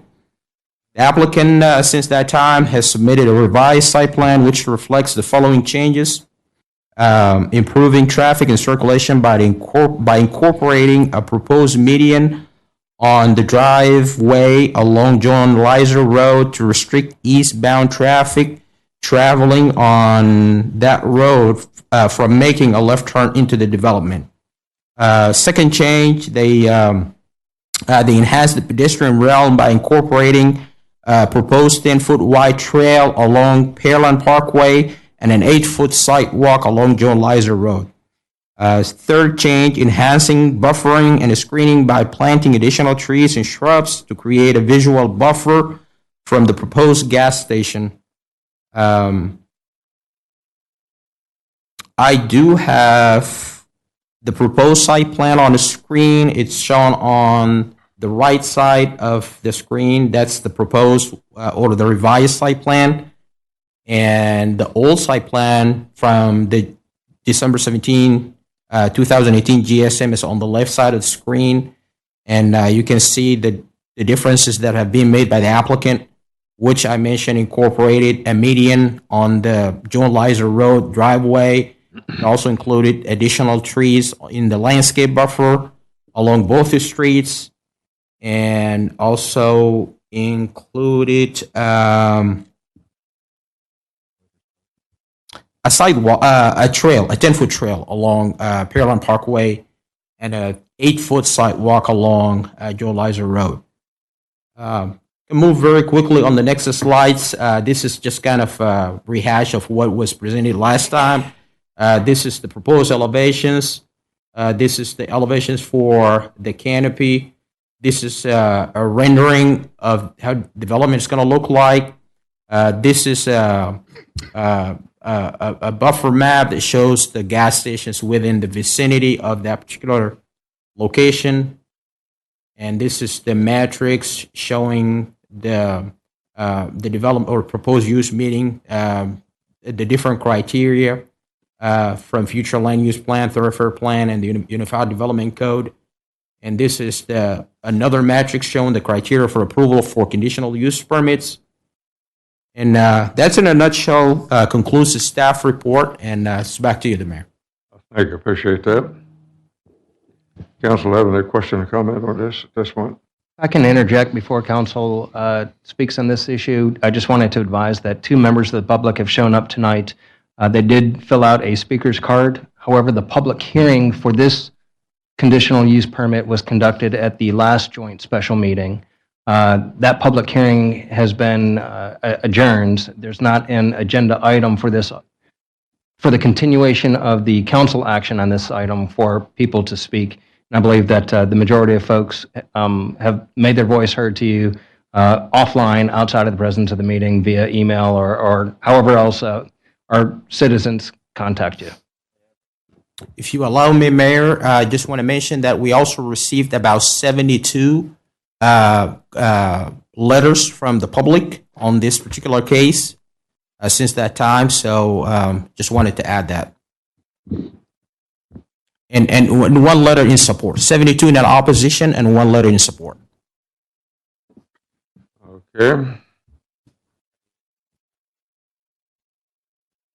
Any further comments? Mayor, if I could have just one moment. I'd like to remind y'all that this is a conditional use permit where y'all can put conditions on the site plan. As discussed, there are many uses that would be allowed by right where we do not get this opportunity. So some of those would be a sign shop, a garden shop, a supermarket, a consignment store, a funeral home. All of those would go in and be developed at base corridor overlay district standards. So what is being proposed is a step up and an improvement to the base landscape requirements that would be required normally. So this is a potential opportunity to increase the built environment that we're receiving.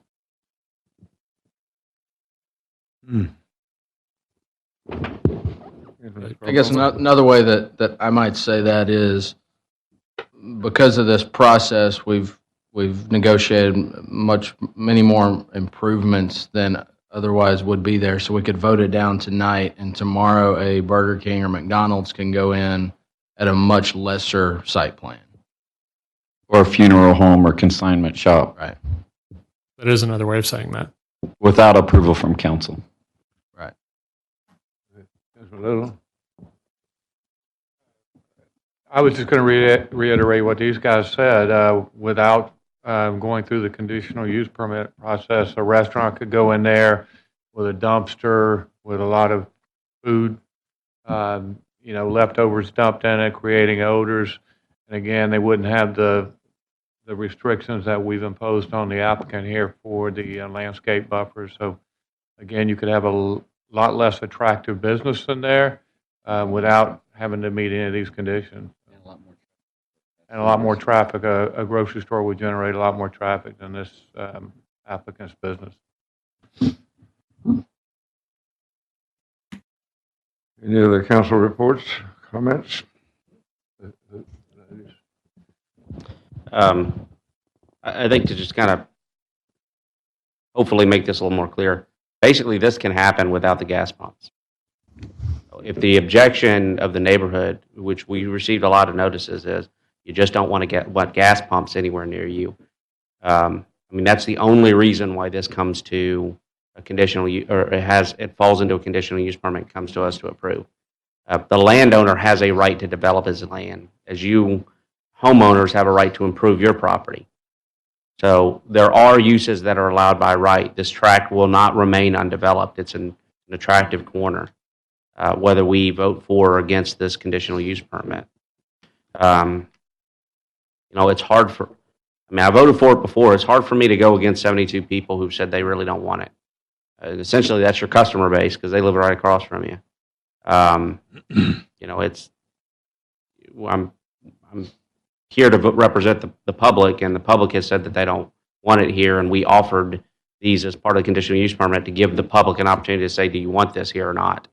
I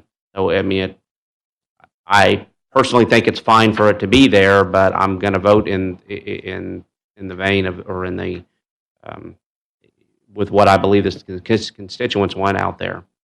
Bear in mind, he pulls the pumps out, and he can go in there by right.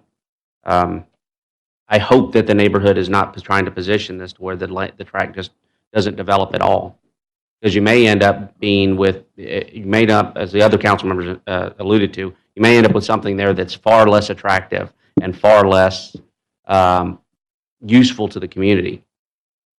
We can't give you an opportunity to voice a negative opinion about everything that could go on there. So I want y'all to bear that in mind. I mean, it could be better with the devil you know than the devil you don't. So I think it's puts you in a tough position as a landowner. You had the CUP, you sat on it for, I'm sure, reasons that seemed reasonable, and it's coming back because it expired.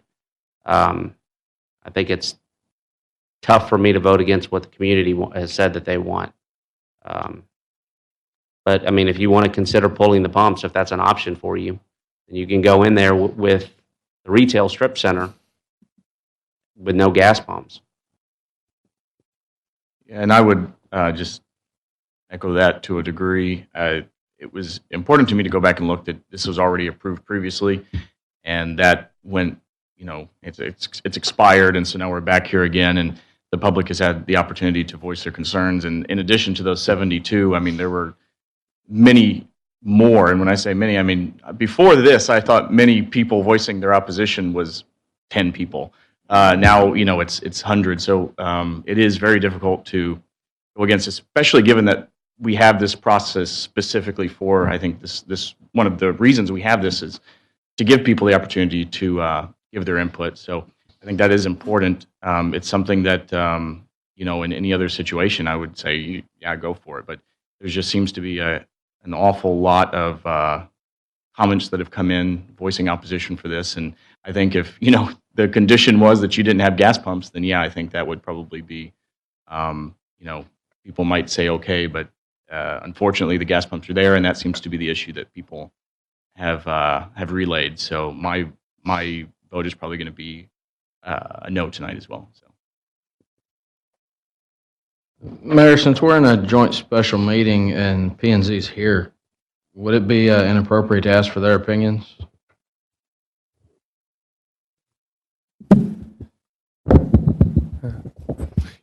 You have the legal authority to receive input from the Planning and Zoning Commission if you'd like to do that at this time. So authorized.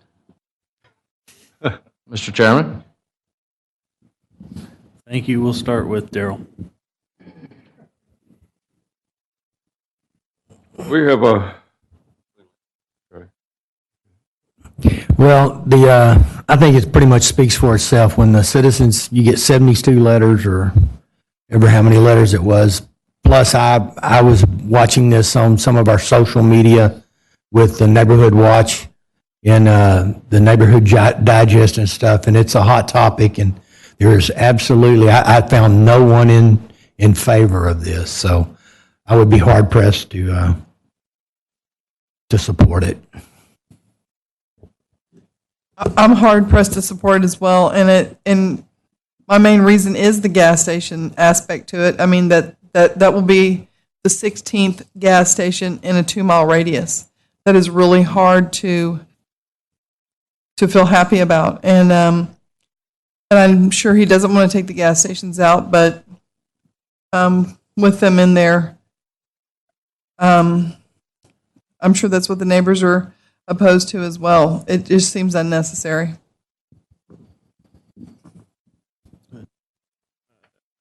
I haven't been in support of it since the first time we saw it over a year ago. I'm still not in support of it. Well, I haven't been involved in this historically, but you know, to me, you've got a piece of property that is on a collector street or major thoroughfare or minor thoroughfare, and it has been approved in the past, and the applicant can come in. If this isn't approved, and they can build a lot of different things that might be objectionable, more objectionable, but you know, if it's just a matter of saying you can't use your property the way we want you to use it, then you end up in a taking situation, and unless those property owners that are objecting to it want to put up some money and buy the property, that's the only way you can control everything that's done. So, you know, I think that it's got some merit. Personally, you know, I wouldn't have objection to the convenience store. I've got one close to me, but the gas pumps, if the applicant didn't want to put in the gas pumps, they wouldn't have to come back in for a public hearing. So I think it's something that deserves some consideration, but if you look at what all might be put in there, there may be some scary things that people wouldn't want.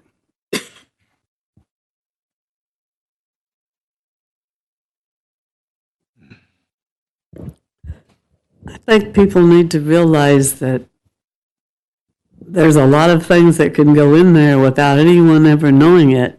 It will just all of a sudden one day be built. And you won't have no input on it at all because they have the right to do that. Basically, the only use that would have to come up for a CUP is the gas station. And with that, you've got at least some control over what it's going to look like and a little bit of, they have to follow the rules, but they wouldn't have to follow the rules for anything else. They would just have to follow the overlay rules for the street and the building permits and the setbacks. They can put anything there that falls under that zone. Something is going to be built there. And if you've got something built there that has some controls over it, you may be better off than taking a chance on what could come later, because something will go there. I think really a lot of the objection is more to not having anything there, because that is a very pretty piece of real estate. It's got a lot of trees, it's good to look at, and no one really wants it disturbed. And I think that's a lot of the objections. If they take the pumps out, they don't even have to follow what we've asked them to do so far. So, you know, that really needs to be taken into consideration, because there's a lot of things could go in there that you don't want. I want to thank the mayor and council for allowing the commission to speak on this item that's been before us for almost a year. It's unfortunate that the developer didn't take advantage of his first approval and break ground and start construction while he had the approval process. At the center of the issue is simply the gas pumps. The threat of something else is going to go in. Oh my God, we can't have any control over it. I don't care. The public is speaking out against the gas pumps. That's the item, the eyesore on the corner that's going to be critical to that area with a park that people are concerned about. If a business park goes in there, office space, something like that, or even a chain of restaurants that fits that area, I could see that.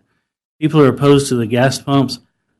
I lend my vote to the 72 citizens, which is an enormous number of people in this process to write in opposition of. I've never heard that in the 6 years I've done this, have 72 people write in. You have to listen to those people, I'm sorry, and vote no for this gas station. That's my comments. Thank you, Mayor.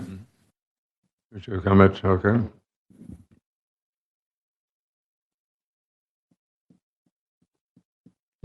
I think it might be fair for the applicant if you wanted to come up and, if you wished, come up.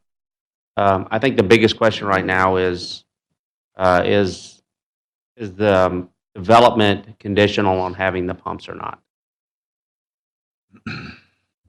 Thank you very much. My name is Adam Sadi. I'm a part of the owner of developer. As one gentleman said, this has got pre-approved before. So when it's been approved, I assume that it's went through the whole process. I wasn't aware of the expiration date. And I was in very detail in getting inside the floor plan. I spent a lot of money in getting the floor plan, which you haven't got a chance to look at it. That's why I was very concerned on how it's going to be look like. And we did have, I mean, is the issue is the pumps or the canopy or the idea of the gas station? So I can able to address that. Is the issue is the pumps or the canopy or the idea of having gas station? Because if it is the canopy, it's going to be having brakes. We can have brakes outside like any other cities they require.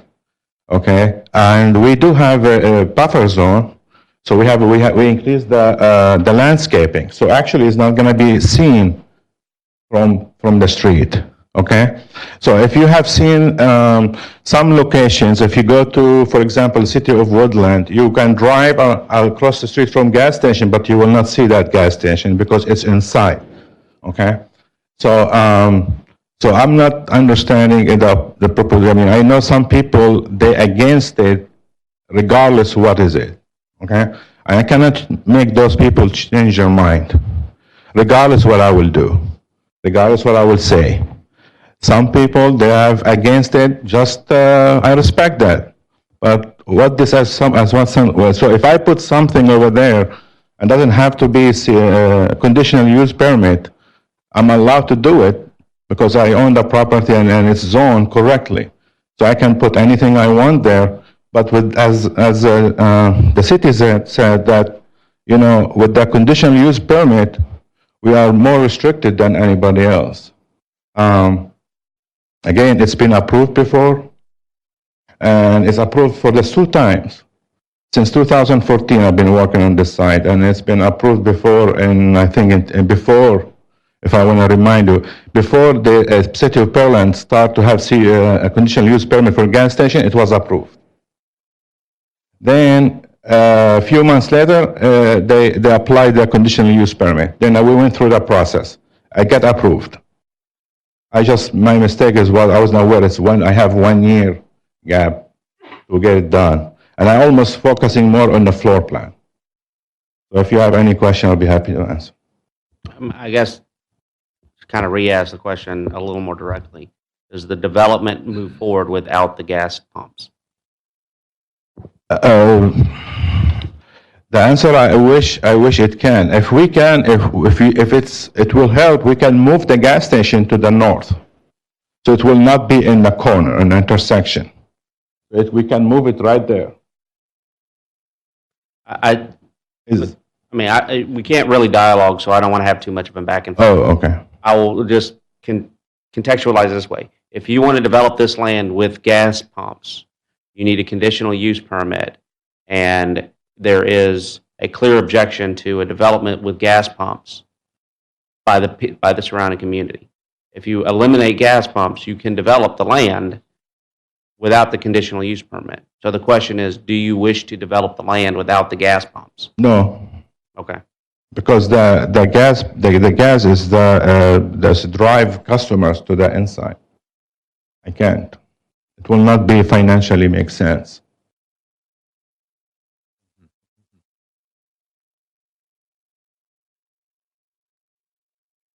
Any other questions for him?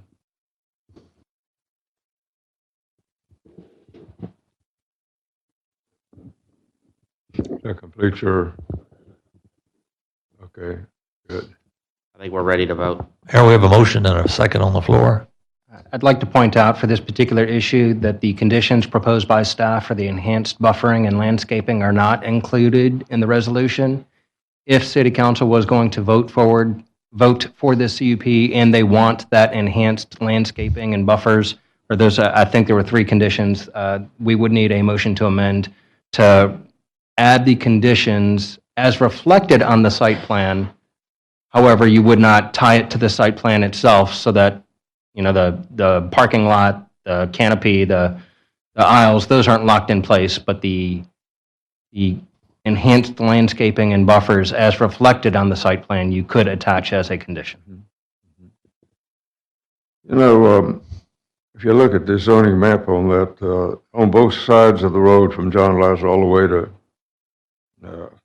all the way up toward 518, is labeled as general business. And the reason why this is labeled conditional use permit is not the location or anything, but the quality of the business itself.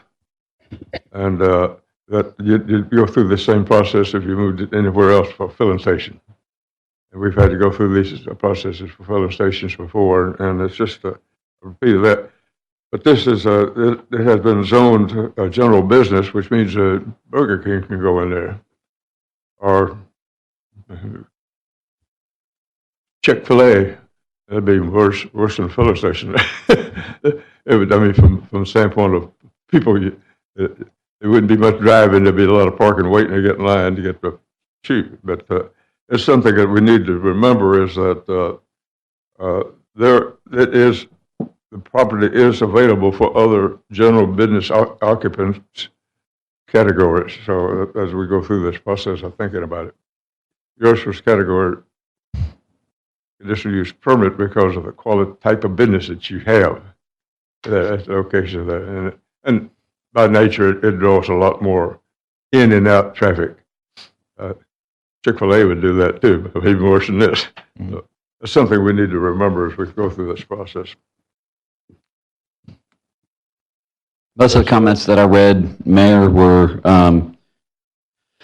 most of the people just didn't want it because it was close to the park. They didn't think it was going to fit in with the park, and the other big major piece was that they thought it was going to create too much traffic. And by right, there's a lot of other things that could go there and create a lot more traffic. So I understand how they're concerned about it being so close to the park, but I think with the proper landscape buffing, that could help it blend in. And just like you said, it probably won't be too much longer and somebody will be back in front of us or just start building on the other side of the street of it because that's all general business. So that corridor will develop. It's just a matter of time. And I think this is a development that's going to look good. I believe he's going to do what he needs to do to make that area look good and that establishment look good and fit in with the park as much as possible. But if somebody on the other side of the street on the corner there doesn't want to build a gas station, they're going to build something and it's probably going to not fit in with the park. So by right, they can build it. I mean, I hate to go against 72 plus people that, you know, called and emailed in, but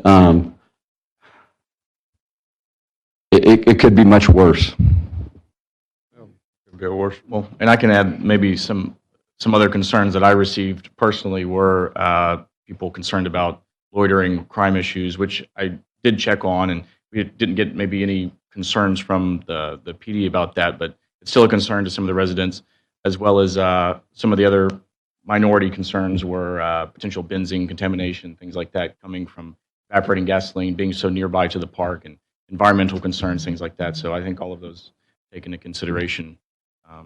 It's just an aggregate of many different concerns.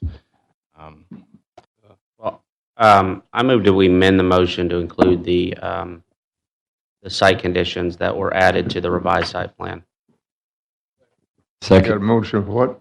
Second. Mayor, I move that we amend the motion to add the revised conditions, or the conditions of the revised site plan to the conditional use permit. Okay, we have a motion and a second. Any further discussion from the council on that? Councilmember Perez, Aye. Councilmember Hernandez, Aye. Councilmember Little, Councilmember Moore, Aye. Councilmember Carbone. Aye. And then motion passed 5-0. So all that means for those in the audience is that if this passes, it passes with the enhancements that he's requested. It does not mean that the conditional use permit has passed yet. Confusing, I know. You understand that? No, I'm sure. Can you explain that? Yes, sir. What we've done, you've offered some enhancements to the site Mhm. to be able to encourage us to approve the conditional use permit. We've just amended the conditional use permit application to include those enhancements that you offered. Okay. Thank you. We took a vote already. So I think now we have an amended motion on the table. We have on the table amended motion. Any further comments from council before we do process with amended motion? Mr. Secretary, we have made the motion on the table. Councilmember Perez, No. Councilmember Hernandez, No. Councilmember Little, Councilmember Moore, Aye. Councilmember Carbone. No. Motion fell 3-2.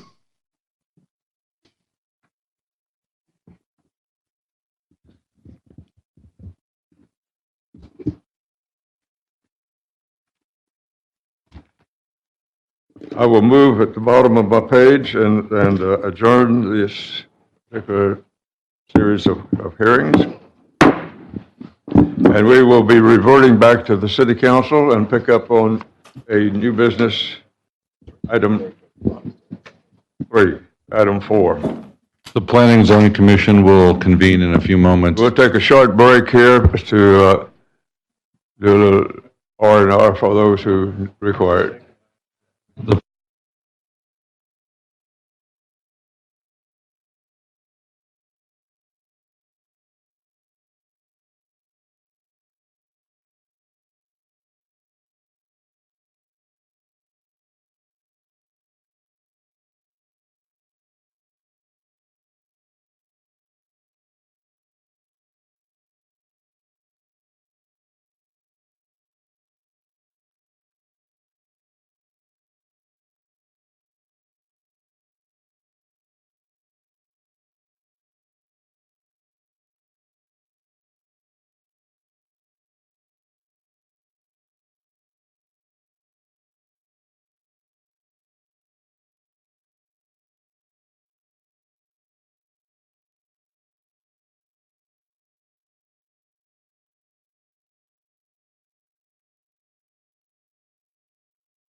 Let me reconvene our council agenda at 8:15.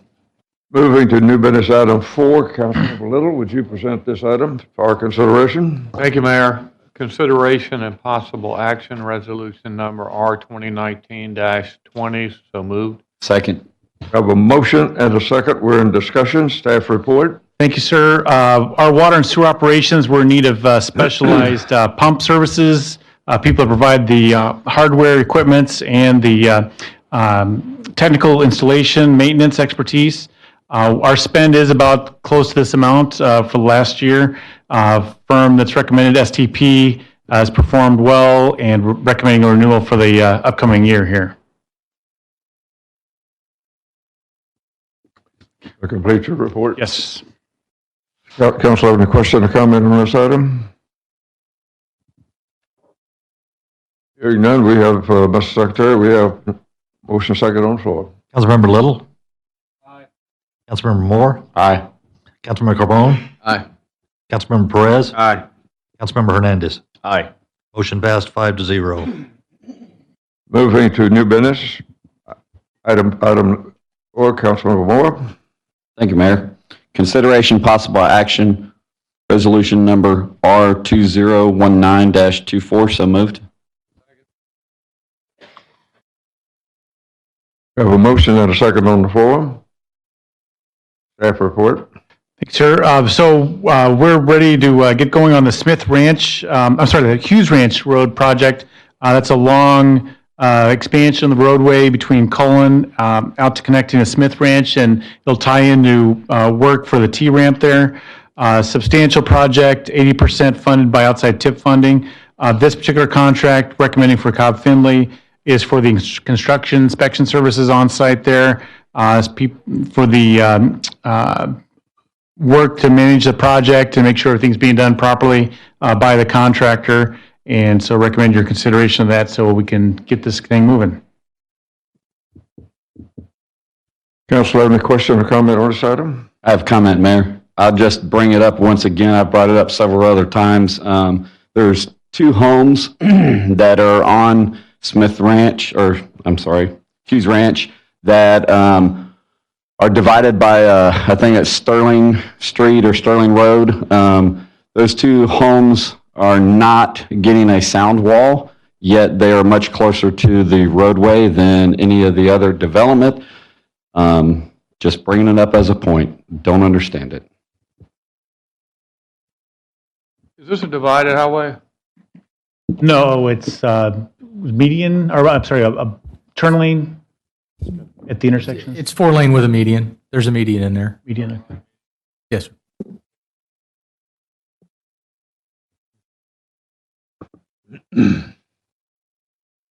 That completes your report. Okay. Any other question or comment from the council? Hearing none, Mr. Secretary, we have motion second on the floor. Councilmember Moore? Aye. Councilmember Carbone? Aye. Councilmember Reed? Oh, excuse me. Perez? Aye. Councilmember Hernandez? Aye, and I'll vote for Reed, too. Councilmember Little? Aye. Motion passed 5-0.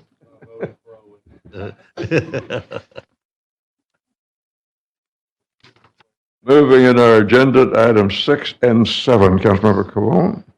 All right. No, I'll take care of it. You can have the night off, Darren. Oh, Make sure I don't mess anything up. I appreciate that. Consideration possible action, resolution R 2019-27, a resolution of City Council, City of Pearland, Texas, authorizing the power of eminent domain to acquire fee simple title of certain real property for the Lower Kirby Regional Detention Project, being 0.750 acre tract of land in the James Hamilton Survey, A881, Harris County, Texas, which is the 10-acre tract described in the deed from Russell G. Allen Jr. to Nancy Davis Kimbrell, recorded under file number 2016229672 in the official public records of real property of Harris County, Texas, and out of Lot 4 of the James Hamilton Survey, a subdivision of record in Volume 83, page 342 of the deed records of Harris County, Texas, for the construction and maintenance of drainage improvements on certain real property described herein, authorizing the city attorney or his designee and other city officials to take such actions as necessary to acquire said property located within the city by donation, purchase, or the exercise of the power of eminent domain And consideration of possible action, resolution R 2019-26, resolution of City Council, City of Pearland, Texas, authorizing the power of eminent domain to acquire fee simple title of certain property for the Lower Kirby Regional Detention Project, being 1.820 acres of land in the James Hamilton Survey A-881, Harris County, Texas, out of a 12-acre tract described in the deed from Fidelity Bank and Trust Company to O.Y. Ong, trustee, recorded on the file number E829605 in the official public records of real property of Harris County, Texas, out of Lot 2 of the James Hamilton Survey subdivision, a subdivision of record in Volume 83, page 342 in the deed records of Harris County, Texas, and Lot 2 of M.L. Parker Partition, a subdivision of record in Volume 998, page 20 in the deed records of Harris County, Texas, for the construction and maintenance of drainage improvements on certain real property described herein, authorizing the city attorney or his designee and other city officials to take such actions as are necessary to acquire said property located within the city by donation, purchase, or the exercise of the power of eminent domain. So moved. Second. We have a motion second on the floor. Staff report. Okay. Yes, Mayor, council members, these two properties that Councilmember Carbone just entered into the record are properties that needed to be acquired for the Lower Kirby Regional Detention Project. The properties that are being acquired are actually part of what is now called the TxDOT ditch. They're encumbered in the form of an easement, and we have an agreement with TxDOT that will allow us to utilize that property. But in order to do so, we have to acquire it in fee title. And so we've been negotiating with these property owners, have reached a point where now it looks like we'll have to go ahead and proceed with them in a domain, and that's the purpose of the city moving forward with acquiring these parcels. Okay. Council have any further question or comments regarding this? Just one quick one, Mayor. On these appraisals, or on these, the information packet, the appraisal is listed, for instance, on the second package as 4955.00.00. So I assume that's $4,955 is what the appraisal value is. Which one are you referring to? This is the second, item 7, but the other one, it has the same issue on the other one. That one's at 2061.00.00. So I assume that's $2,061. Oh, the point has .00.00. That's $4,955. That's correct. And it was that was our offer, Yes, sir. and they asked for $1 million. Yes. Okay, fair enough. Wrong business. Just to be clear, we're acquiring property inside of a ditch. Inside the ditch. Yes. Which will be water covered. It's encumbered by an easement, and it is already a ditch. Valuable ditch. Okay. Any further questions or comments from the council? Hearing none, Mr. Secretary, we've got a motion second on the floor for both of those, item 6 and item 7. Councilmember Carbone? Aye. Councilmember Perez? Aye. Councilmember Hernandez? Aye. Councilmember Little? Aye. Councilmember Moore? Aye. Motion passed 5-0. Moving on our agenda to business item number 8. Person? Thanks, sir. This is a discussion item and relative to our contract for solid waste disposal. The city has a private firm that provides 2-time-a-week residential pickup, also offers recycling, large bulk items, yard waste, et cetera. And we've had an agreement with Waste Management for 22 years to provide that. It was bid out at that time, and then there's been a series of renewals that gets us through, and there's like 2 years left on that. So the item for council discussion that we'd suggest is that first and foremost, we recommend strongly that council give us consensus that we should begin the preparation work for competitive proposals for solid waste before this contract ends. And so that would take significant work to design proposals that give the city maximum options and flexibility that you can evaluate when those come in. I shared with you, League City did go through a similar process They apparently bid it out 5 years ago and redid it and got a number of proposals. And so we suggest that we get that affirmation that we're all on the same page. Council's talked about in policy settings that you want to have contracts that don't go on and on and on forever and ever. This is the longest contract such like this. And it's actually, it's the largest spend item that we have for contractual services. We spend upwards $6-7 million a year that's paid out to waste management. So you multiply that times 100 years, and the city's grown, obviously, you're talking probably paid, maybe close to $100 million over the last 22 years. So it's time to go out for proposals. We'd recommend. Waste Management has offered at the last hour here before the expiration to go with a pilot program for 500 homes out of the 30,000 odd accounts we have for recycling bins. We'd suggest that that's a separate issue, and we should put that in the proposal so everybody can look at that, and we can evaluate that on its own merits separately. And so we'd ask council to give us consensus that we need to go out for competitive proposals and get ready for that. The other issue is really ancillary, and doesn't need, that if we do that, the pilot, because Waste Management wouldn't be able to gear up for that. They've said in the next 2 years, we just fold that into the new contract. That's all I have for you, sir. Just looking for feedback and consensus so we know your direction. Okay, council open. I'm sorry, I apologize, Mayor. I should note Shanna Lopez. She's the Public Sector Solutions Manager for Waste Management is here, and she can also answer questions. But it's a council decision on putting this out for proposals.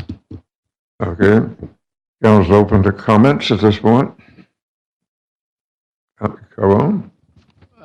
I don't know that my mind's going to change, but since she sat here for 3 hours, if you'd like to defend yourself, you're more than welcome to.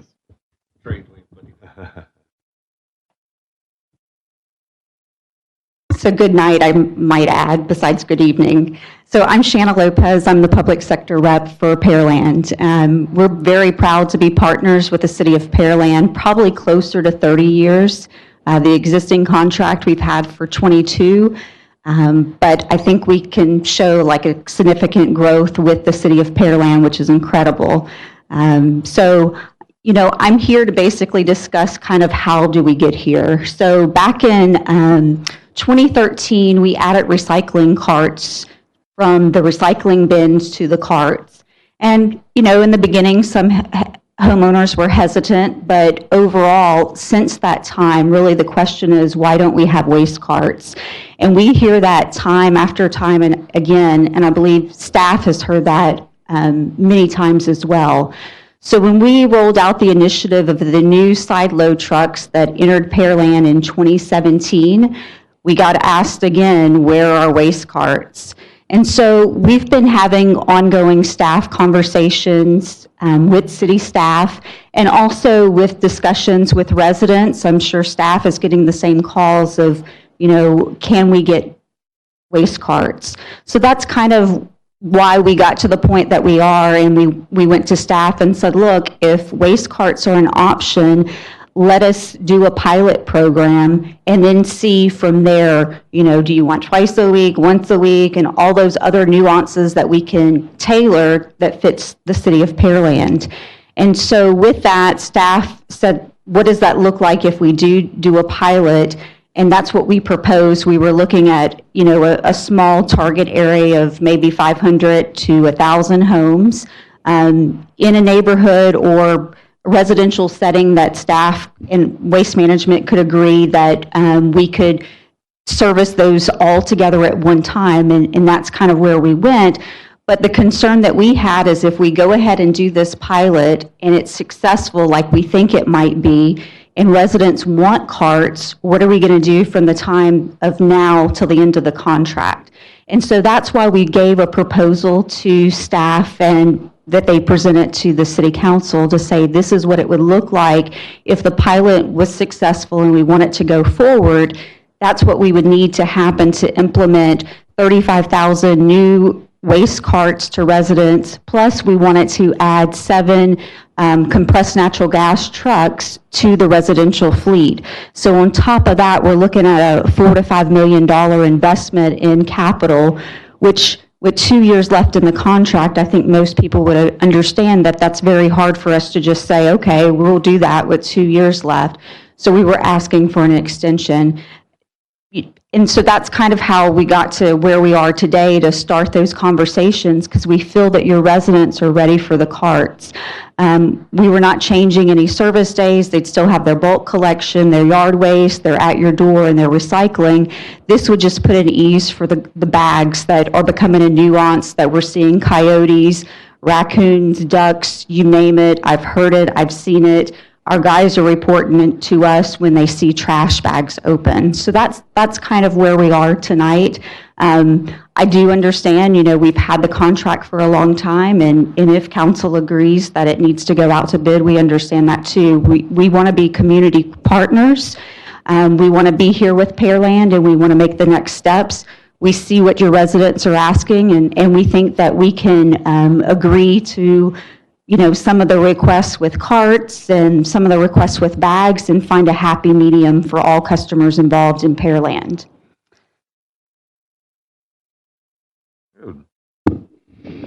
Sound like a good idea. Thank you. I'm glad you're so understanding. Don't run off. You might hang around there a while. Okay.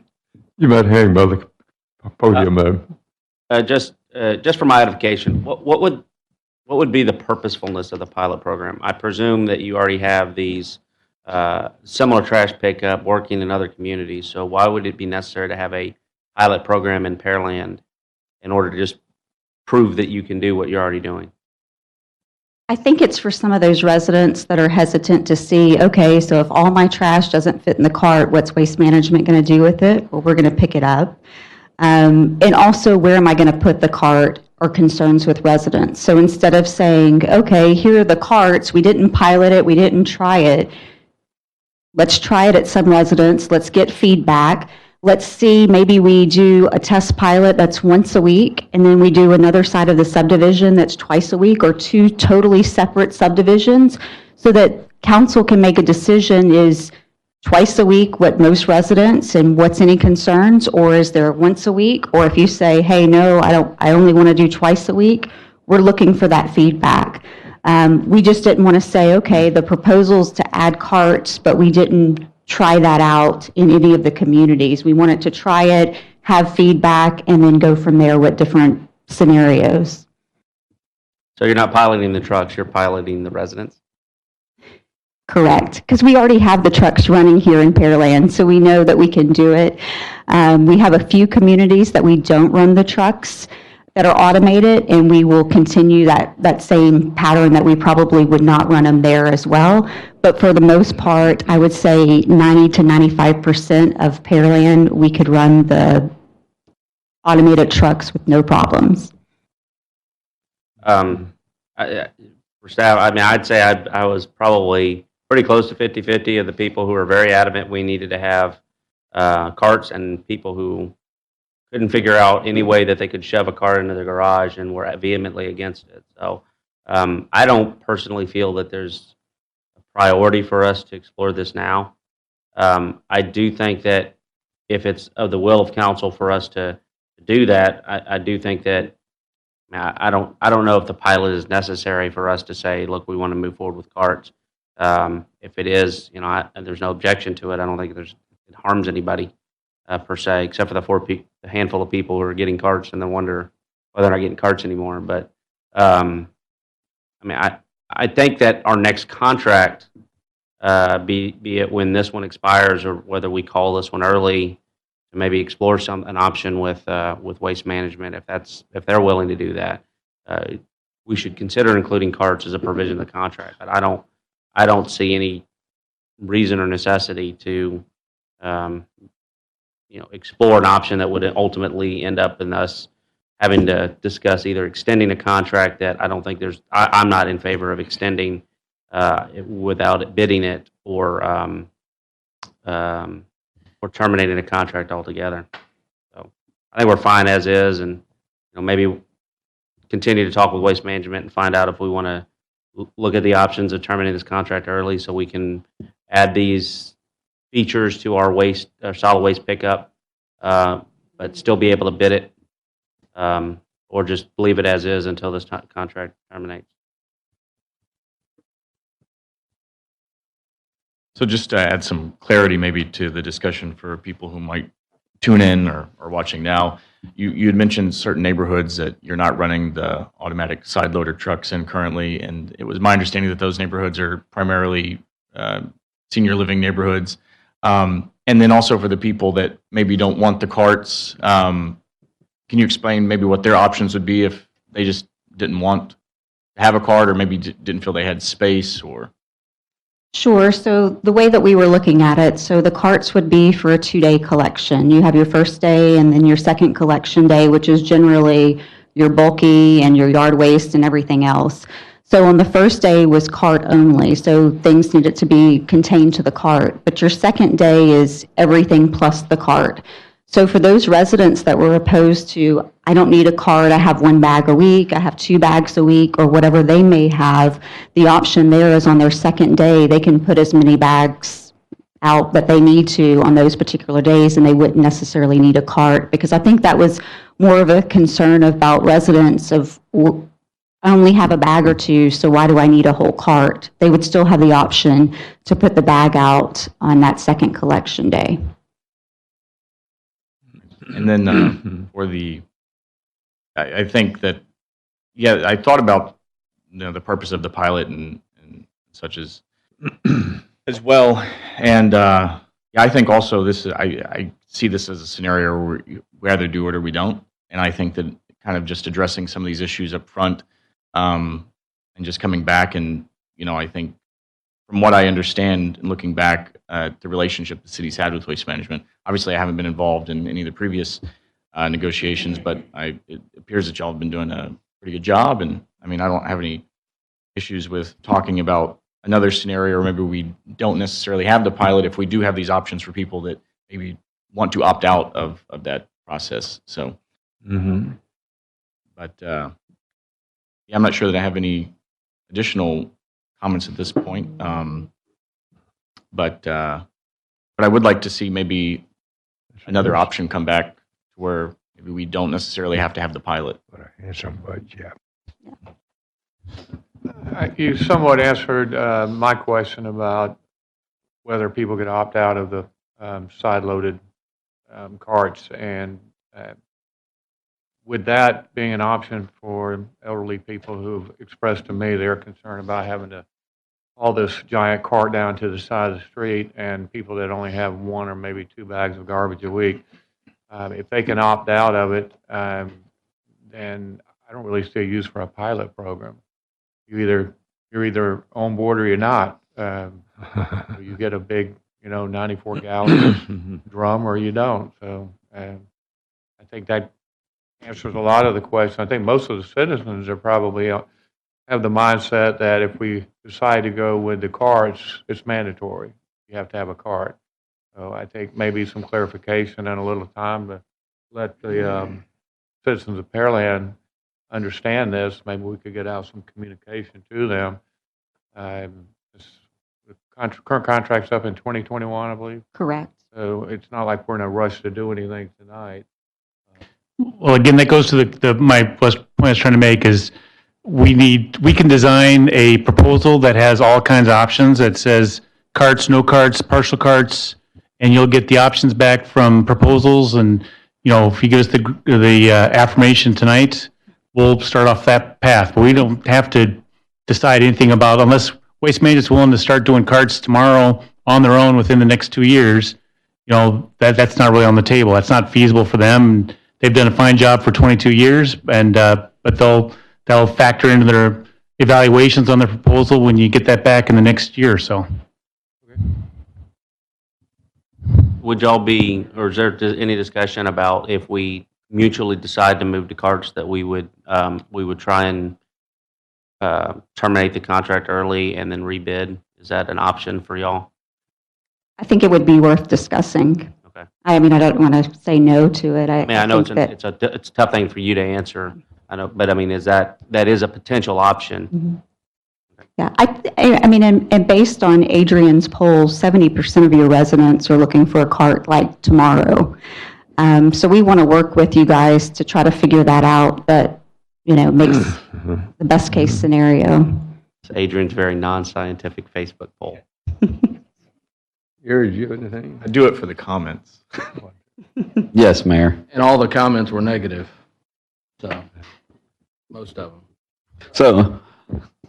So I probably, by far, of anybody sitting up here, have been adamantly against going to these trash cans, carts, whatever you want to call them. Only because I had a bad experience previously in another city that I lived in, and it was disastrous for the homeowners. But after meeting with Mrs. Lopez, she set me free of all those worries. And I'm much more in favor of this than I was before. I do have some, the contract thing kind of bothers me a little bit. I mean, we're so close to it running out. I don't know, does it make sense to do this and do an extension of the contract, or we kind of hold off and wait a little bit and maybe go out for bid? But I'm pretty sure that we'll find that there's going to be some companies out there that will do this a lot cheaper, but you're not going to get the same service. I know I remember when Waste Management really started in the market, they were very much on board with getting with the recycling program and all of that, and really marketed that and really started hitting the municipalities, and that's really where their market is at. I used to compete against them with another company that I work for on the waste management side of things, where they tried to get a foothold in the market, but they weren't very successful there, and they ended up being very successful in the trash business. But I think they do a good job, but I do have concerns with extending the contract, just because of we've extended it for so long, and we have had it so long, that it might kind of be nice to see what else is out there, but I'm pretty sure we won't find the same level of service for the pricing. But I do have one additional question, and that would be for staff. When we're looking at, if we're looking at going out for bid on this, will the household waste, the recycle center, be part of that? We design it, I mean, there's provisions that there's support for Keep Pearland Beautiful and their work in there. So I would foresee that we'd bake that into a proposal, and you could evaluate that like everything else. Okay, because I know there's a lot of companies that are in the trash business, but they're not necessarily in the waste disposal business, so. I guess as the senior most councilman, which is crazy to say, Waste Management has done great since I've been on here. So they're awesome at picking up garbage, but I'd say that's second best to your contract negotiations. I mean, being able to keep a contract this long without rebidding. And when I first got on here, the recycle program, cart program, came to an end, and somehow y'all got, I don't know, standing room only. Probably the biggest crowd I've seen, pro recycle bins in here, and damn near backed us into a corner to extend your contract. So kudos to y'all. And I told myself right then I'd never let that happen again. Such a large contract not getting rebid, and I'm scared that y'all pull another rabbit out of your hat with the pilot program. I mean, it was a magnificent work of art, and we all fell hook, line, and sinker right into it. And the citizens, I mean, we all deserve to make sure we're getting the best price. I mean, looking back when this was first bid, I think y'all were third. You're right in the middle out of 5. So we didn't go with the cheap. We didn't go with the expensive. Again, y'all have done a great service. But at the end of the day, we've got to go back out for bid. especially looking at what we've seen from League City. And I hope it stays with y'all. I have nothing bad to say, but it's time to rebid it. So I'm 100% behind staff's direction. I'll echo all those points. Y'all do great, but we owe it to the citizens to look for the most advantageous price. I would encourage, if y'all will continue to converse about it, what programs we could implement into a proposal, and if we were able to essentially call the contract early and get out for bid within the next 6 months to a year, which would obviously take y'all's approval.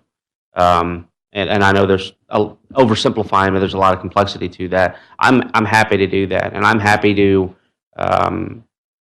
tout how great y'all have been to the city of Pearland. And I'm happy to remind people that y'all cut a $100,000 check to the neighborhood center after Harvey because you care about the community. And I'm happy to continue to have a relationship with y'all. But in the end, we owe it to the citizens to make sure that we are justifying our decision with a bid. So I would like to continue to explore what a proposal could potentially look like if Waste Management is willing to partner with us, because it's still y'all's contract as well. If not, then we can carry this conversation on, maybe a year into the end of the contract and find out what we want to do at that point. And again, I just echo with the recycle center. If it's a separate company bid for that, then I mean we need to see that too, because that's a part of this. And I know, like I said, there's other companies out there that'll do trash, but they're not going to do that. And their cost may be much more to take that waste than partnering with a company that will take recycled material, trash, and hazardous chemicals. And you mentioned being a community partner, and I do think that is an important part of this, that if you do bring back another proposal to offer those community partnerships and things in addition to just bidding, but also, I think it's important to take into consideration. I've heard, to me, they're just stories of the great job that you did during Harvey and the support that you provided to the city and stuff like that. So I think those are important benefits maybe to weigh as well. Definitely, looking at price is important. We owe that to the residents of the city. But to also look at it through the lens of these community partnerships. And while I think those are of great benefit to the city, and I think they should be definitely brought forward so people can see that it's not just picking up their trash. So yeah, I would echo what's already been said. I do think that is very important. I would like to see you bring forward some more examples of those that maybe potentially you could build into proposals. Senator, I live in Sherwood, which is started in 1965 timeframe, and most of the people there that are still there, they're seniors. And we started out with a little green bucket for putting our newspapers in, and we had garbage cans with tops on them, which put that in the morning and the afternoon. You had to go down the street to get the top, and we never could find the can. But we went to paper bags for a while, or for the garbage and pick up, other than the recyclables. But as we progressed, I visited with some of the members over the weekend. I knew this was coming up. We've been talking about this, and they said that what would I want another can for? Another push cart. Said when all they need is a small plastic bag to stick out in front. So if I wouldn't be able to fill up one of those things for a couple of months, and it's we got rid of the cans because it didn't work. They had to go down the street to get them, and we had paper bags. They didn't work out either. And we went to the present system where we have a larger container now for the recyclables, and I push it out about once a month, because that's about the garbage I get from papers I get. But I use a plastic bag, and I save up stuff in my refrigerator. I got a bag there, and I put garbage stuff in it, and my freezer, and load up with odds and ends that are garbage. and take it out about once a month. I take those out, and I take it out in a bag. They come up and pick it right on time, right at lunch, which is when we know how to take them out, leave them out there. So it's most of them. I don't want another. I don't want a push cart. I can't handle the big one I've got now. So it's something that is sort of a, depending on where it is, probably out west of town, they're probably younger population. You get in the older population areas. They said, I got a little small bag and I take it out in the morning. And that's all. I don't need a bigger bag. You don't need a bigger cart. So if I had one, and I couldn't put the bag out, I had to dump it in this container, and it would smell terrible. It's a challenge to what we're trying to do. So, but that's just a viewpoint from one subdivision of more senior people. One other thing is, if we decide to go with this pilot program or end up doing the trash cans, if staff could reach out to the HOA presidents and maybe gather them for a meeting and try to help work with them on letting them know, number one, that that's the route that we're going. Number two, maybe they can come up with some creative solutions for some of these bins.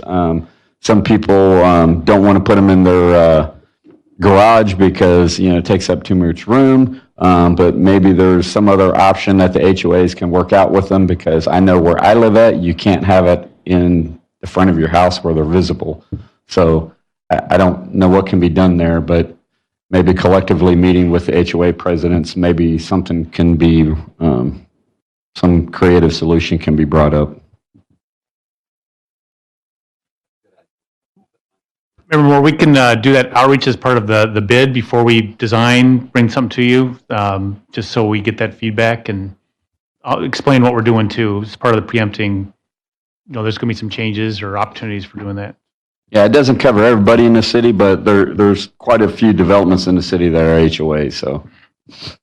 So I think I'm hearing no to the pilot program, but yes to continuing to converse with Waste Management about a willingness to allow us to bid this early in the contract. And then I guess if they're willing, then we could talk about what that bid could entail. If you aren't, then we'll just wait it out. Politely. Go Tigers. We'll let them digest that, and then we'll circle back to them and see what the choice is. And Oops. so, Mayor, I think we got our consensus that we were looking for, and that we're good on that. Thank you all very much. You'll follow up on that and bring back a recommendation. Looking at our agenda, item 8 is mayor council issues for city council discussion. There are none for this foreseeable future. Other business, there's none. Adjournment, I will do that at 8:52.